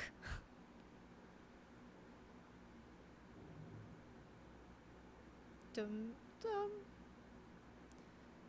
You wake with a start. The cold chill of the cave floods your senses as your eyes adjust to a cyan light. Your instincts kick in as you try to jump away from where you were sleeping. Well, you would if you weren't being restricted. Surprisingly, the bindings around your wrists were loose. You must have been unconsciously fighting against the restraints in your sleeve again. With a grunt, you forcefully push your wrists out, shattering the rocks that held you. finally. You feel the sore imprints in your gloves. You did not doubt that your skin was bruised. It was painful, but thankfully your hands weren't held back. Sighing in relief, you take out the only thing that gave you hope. This crystal. From what you can remember, you found the stone as soon as Xylo started playing games with you. It has helped you pull through every inch of unbearable torture, and how? It was odd. Beautiful, but odd. As if the very aura that radiated from this delicate rock was full of hope. Oh, Shadow, don't give tears of hope now, boy. Images of your brothers played in your mind's eye. Silver's dumb smile, Sonic's cocky and teasing nature, the walls of safety in paradise. You hold the rock close, holding onto the frail object with such care. You couldn't let Xylo take this life-giving stone from you. Putting it securely back in your quills, you linger on the comforts of home. Oh, bro. I'm not doing the voice changer on this one. Oh, Master Spark seems to have gotten loose. Yes, indeed. Perhaps we should help him. Gah. You grit your teeth at the soulless. What is the matter, Celios Cubby? You appear concerned. Your oh, shoot. Bro, it just skipped over the thing. Your master told you not to touch me, so don't even... Oh, gosh. Now, my spark. Must you be so cold to the very beings that you have come to greet you?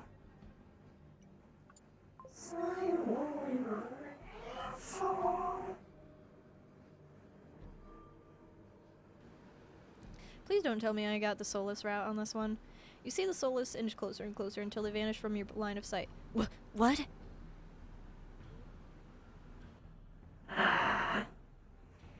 Do not worry. They will not touch you. They are just here to watch. Oh no. Shoot.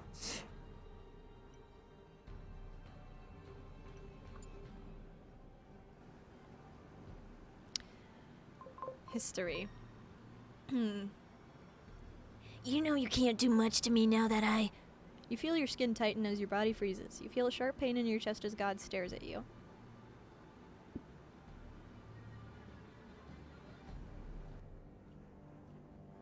Your determination is no longer amusing, but instead growing tiresome, Zelios Cubby.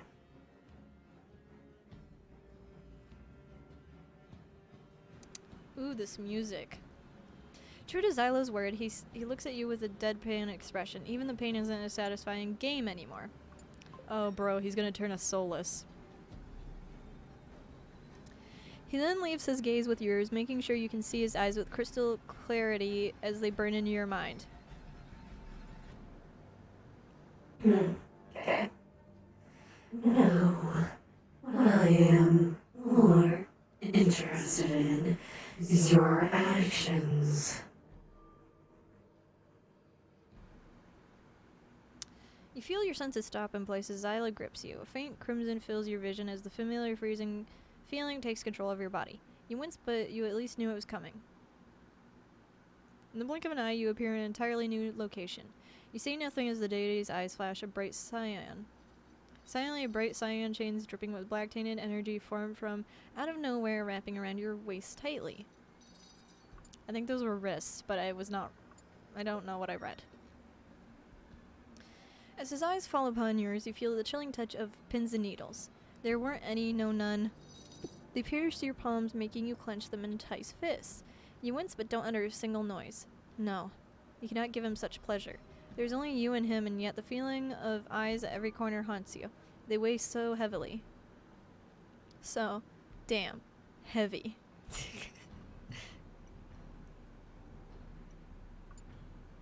There is a brief period of silence.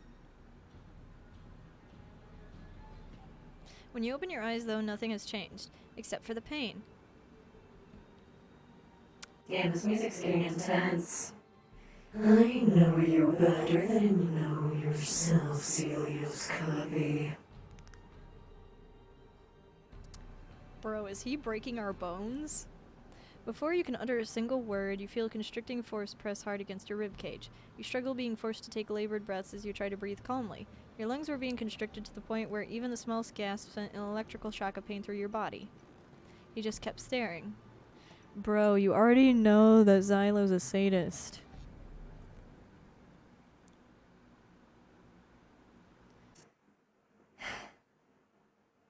My spark. Show me. I am not screaming. Ugh. Bro, Xylo. I love your face right now, man. You cry out, shaking against his change. Your head was hurting so bad. Show me what is underneath that mask of yours. There were hands, clawed fingers crushing your very brain as he spoke. You couldn't think. Your vision blurs, you can no longer hear the screams of the soulless. What a type of hell is this? Why am I going through this again? I don't know, Shadow, you tell me. It isn't all that different from then, is it? Just some freak on display, being poked and prodded at, pushing my limits, trying to break me. What's the point in this? Being another post-mortem toy? It's so stupid, letting this happen to me again, but I still have hope. I hope to leave here, and I'm so tired. You couldn't speak. Shadow's voice is killing me right now on the throat. I'm getting a drink in this silence.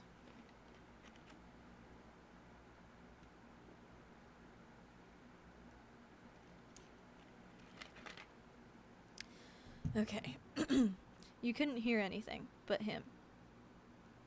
Oh, Bro, show me his power.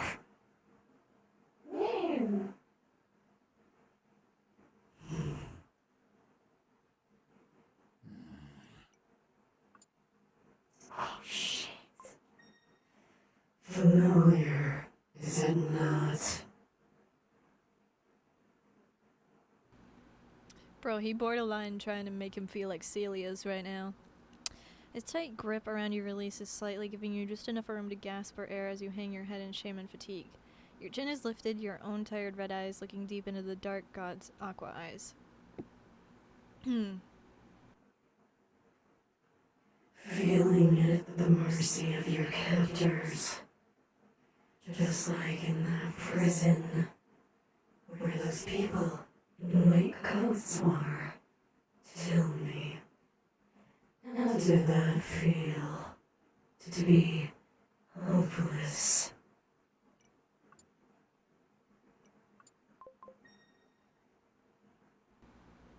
Bro, like, if I was a male and I could do Xylo, I'd be so down with this. You had no clue what to say. Ooh. Do I want to be an asshole? Or do I want to give in? I've saved the moment before this, I think. I think what I'm gonna say is it felt horrible. But then again, you know, like, if I say I never felt hopeless, it would not be giving in to his sadistic tendencies. We'll do it felt horrible. Your mind drifts back to one of the dreams you had last night, where you were once again attempting to escape from the lab. Are you having dreams because this place reminds you of it? It felt like I was being carved out from the inside, as if everything was escaping me, and I couldn't stop it.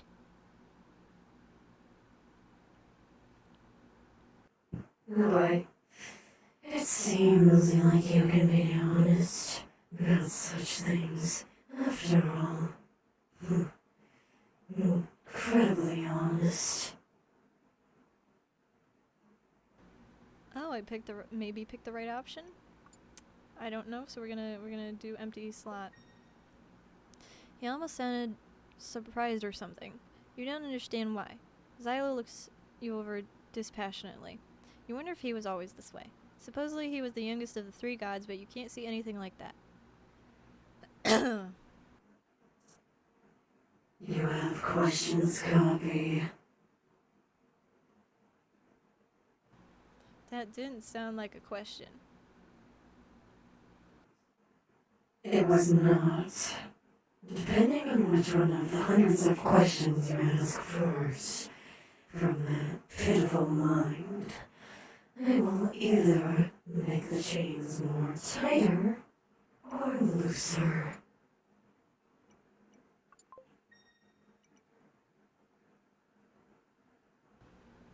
Oh, I didn't have to ask a question then. What was your past like, huh? Silence. Figures. He's not the one to talk. You're not worthy of knowing, Celia's copy.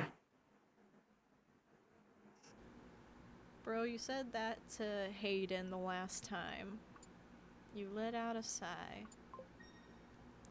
Everything feels sore. Oh, he's being Honest, Ross. There was betrayal. Those that you think that you can trust. He goes silent again. You wait. Don't get me started on trusting others. God opens his eyes. He doesn't say anything. Is it waiting for you to continue? I'm gonna save anyway.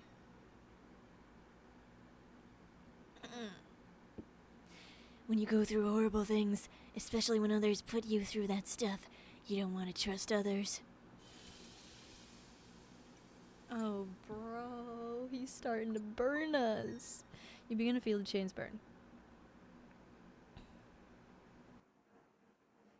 You say that you are nothing like Celios.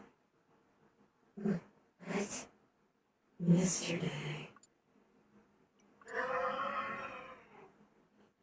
You were speaking without care. It revealed that you do not think of yourself as anything resembling Celios. Why? You certainly have his pitiful hope powers. If anything, you seem to carry more hope than he ever could.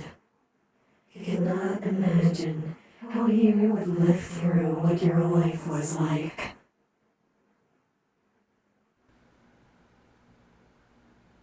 What about you? Huh?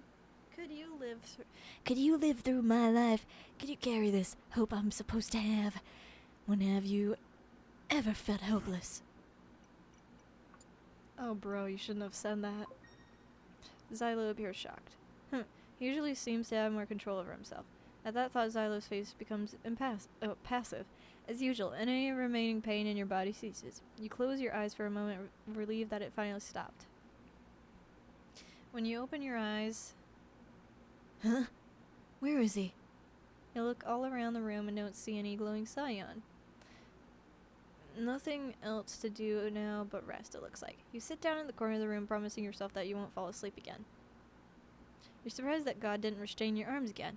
Luckily, he wasn't there to hear that fleeting thought. Taking the crystal out of your quills, you wrap your fingers around it. Who knew a rock could fill you with such warmth? I hear someone using my mask. I'm not using a mask. The effect I was using was drawn. It reminded you of those days in that damn prison.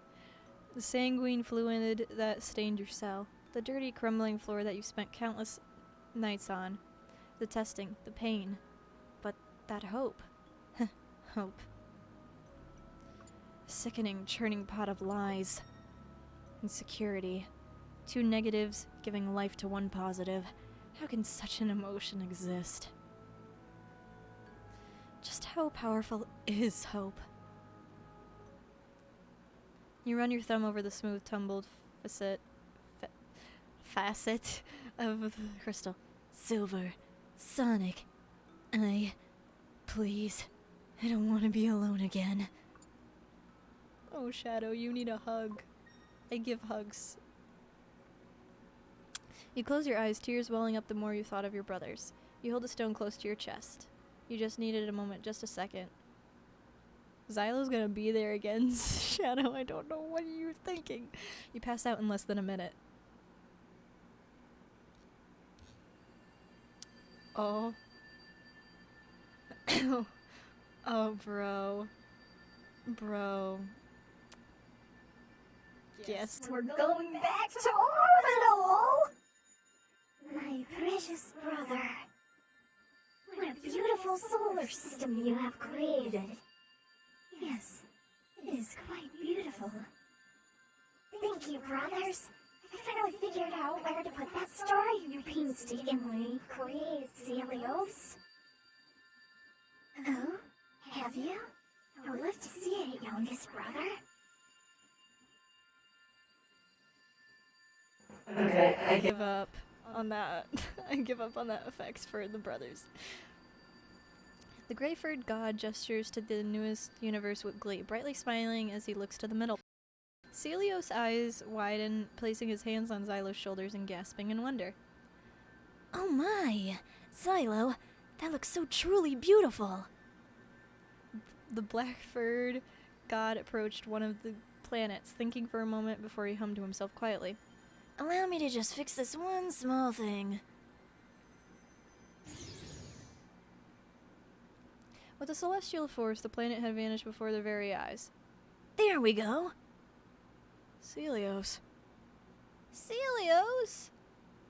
Xylo turned to glare at his elder brother, fists clenched as his pure eyes glared him down. Do you understand just how long it took me to get that planetary alignment just right? Yes, my sweet Xylo. I know it was oh, fuck. It skipped without me doing anything. That didn't just take a long while, that was... I put your star next to that planet because that was our first creation we made. Ephus, you and I created together. Did that mean nothing to you? Oh, my dearest brother. Of course it meant a lot to me. I just wished to erase that planet, that is all. But why? Was it something I did? Was something imperfect? course not. It was truly perfect, just like you, my Xylo. We simply no longer need it. It was just taking up space as well as reminding us of the past times. There's no need for that. We need to look toward the future. But I didn't mind looking back on those times. They meant a lot to me. It was not taking up space, it was... Oh dear God. I'm like between burp and like cough. The youngest voice trails off, fists clenched as he looks down. What if I don't want anything to change? What if things are perfect the way they are?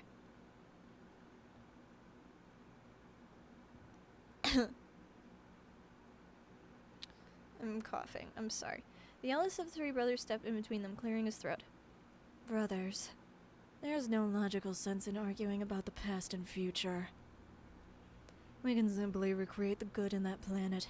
Then Celios has his wish of a new planet, and Xylo, you can still look back on the good times spent. But a rebuilt planet won't do! How can it be so easy for you to erase something we created together, Celios? Xylo, please understand. The past is better left there. We do not need reminders about such times. In order for life to exist, we must continually move forward with time, as such wonderful things must end while better things grow. Do you understand that? Yes, older brother. Bro, Xylo's gonna be there. Shadow, wake the hell up. Okay, you slowly wake up today, or tonight, or whatever time of the day it's supposed to be. Nowadays, sleep never seems to leave you, but merely takes rest behind your eyes. That dream. Xylo comes in, looking down in deep thought. What's surprising is that he walks in. He stops. After a moment, he looks over to see you. It's quiet as you two stare at one another. You seem to exchange a moment of recognition as you almost seem to understand each other in this moment. Sense each other physically without much conscious thought. It's off-putting, but it seems that Xylo degrades it. Oh dear God, here we go, boys. Hello, Celios Copy. Will you drag yourself out of bed? We still have so much that we can do, you know. Oh dear God. Another test of endurance. I'm gonna save, cause, pooh, I'm dying. Xylo? Really?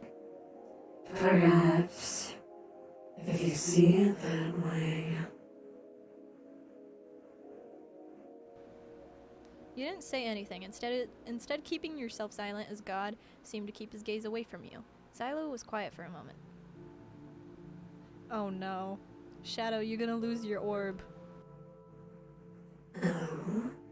What is that object you are holding?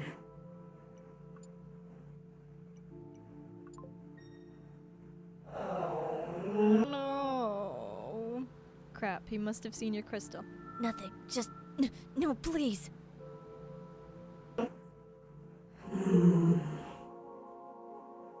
Oh. Don't take my glowy away. Pathetically, you reach out, tears beginning to fall. Oh, bro. Is Xylo gonna get got with the tears?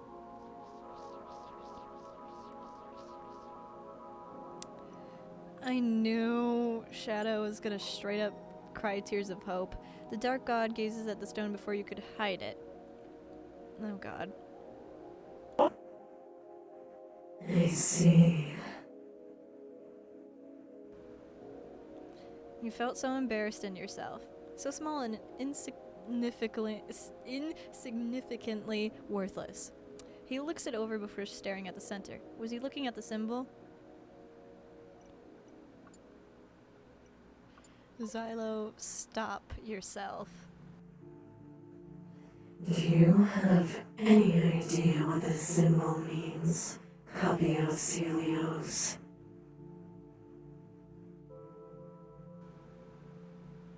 You refused to say anything. Admittedly, you had no idea what it was. All you knew about that mysterious rock was that it brought you comfort.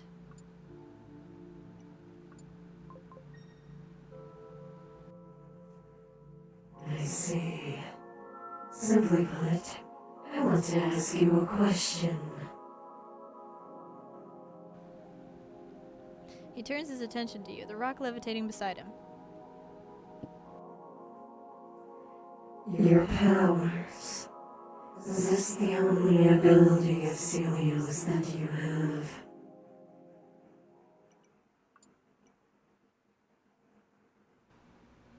I don't know. God tosses the crystal at you. You catch it, sniffling like a weakling. What are you going to answer?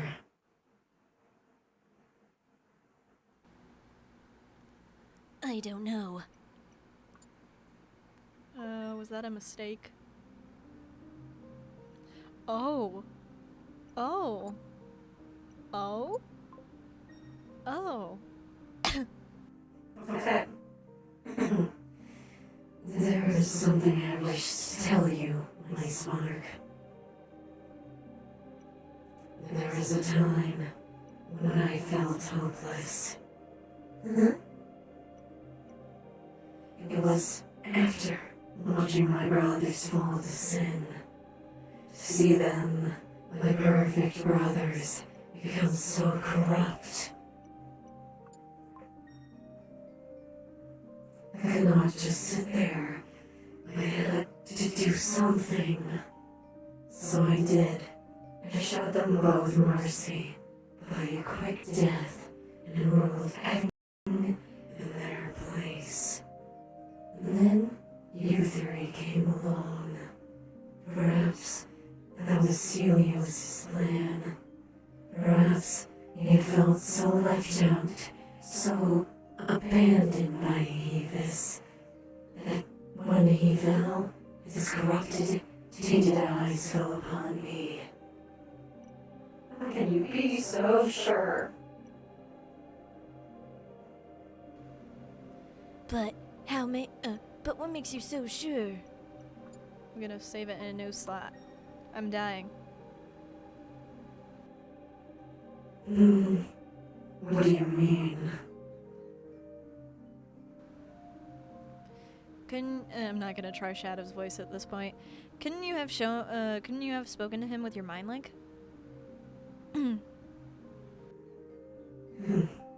Yes, but you would kick me out and block my thoughts.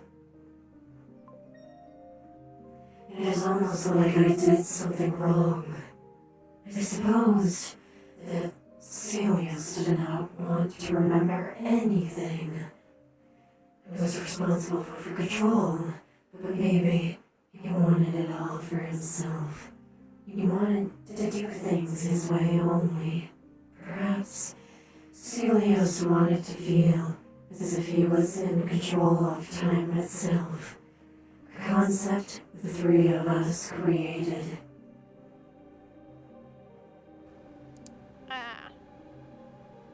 Why was he confiding all of this to you? Was it some sort of trap? Even so, it can't be true. Frick. How would you know that, copy of Celios?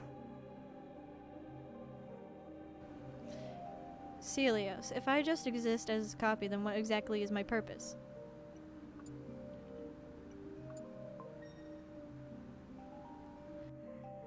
To take me down. Well, that's what I was told. You were told correctly. God stays silent for a while. Maybe it doesn't matter. Your past doesn't make you who you are today. You can choose to be anything as long as you have hope. Oh, bro, he's gonna salt you and pepper you and put you on a juicy steak.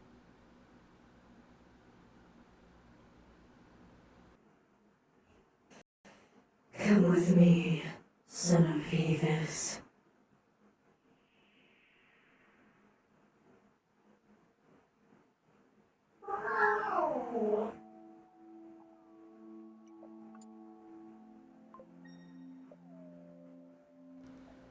My neck is killing me. Xylo scowls, the cyan eyes staring into your own from the back of your skull. bro, don't make this creepy. You are just like Celios in every way. His appearance, his powers, and his dishonesty.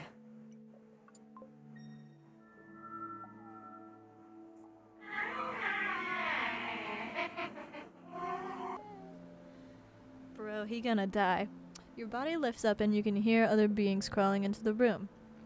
You struggle with all your might, feeling heavy from those choking sensations.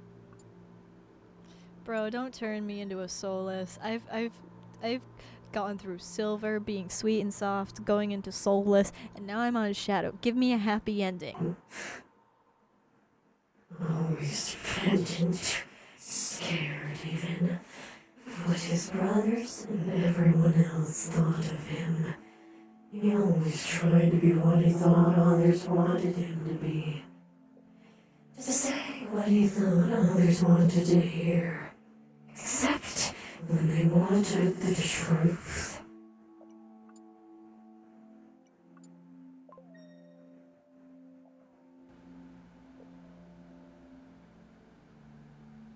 Bro, he gonna die. You try to scream out, but you can't. God will not allow you to. You can't even feel your lips, even as your teeth begin to dig into your gums. Did you take it away, or was it a side effect or your part somehow?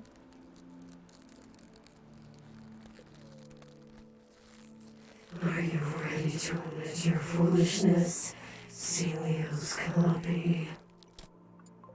Never! Never! Your mind is a whirlwind of pain and fear. Your thoughts plead to make it stop. His maw started to open up. Thousands of sharp teeth pointed right at you. Bro, those spiky teeth though. I love it. Hush, my spark.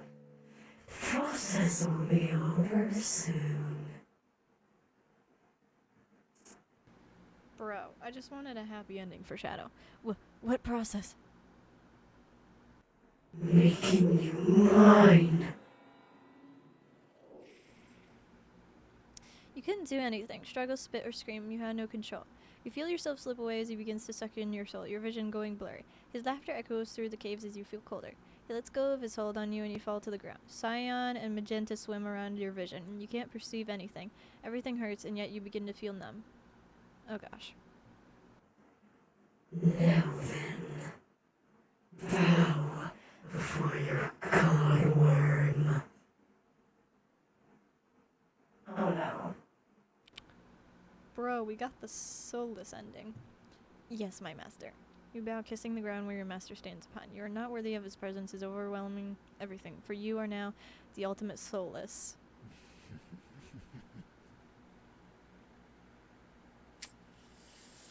We done fucked, bros. We done fucked. I wanted a happy ending, my guy. Just for Shadow. Shadow just got ripped off, bro. Like, he thought he was gonna have a happy ending, but no. Okay. I've been streaming for almost 4 hours now, reading this. We might do another, well, I might do another stream of this again. But in the meantime, always stay classy, boys. And I'll see you next time. Peace out.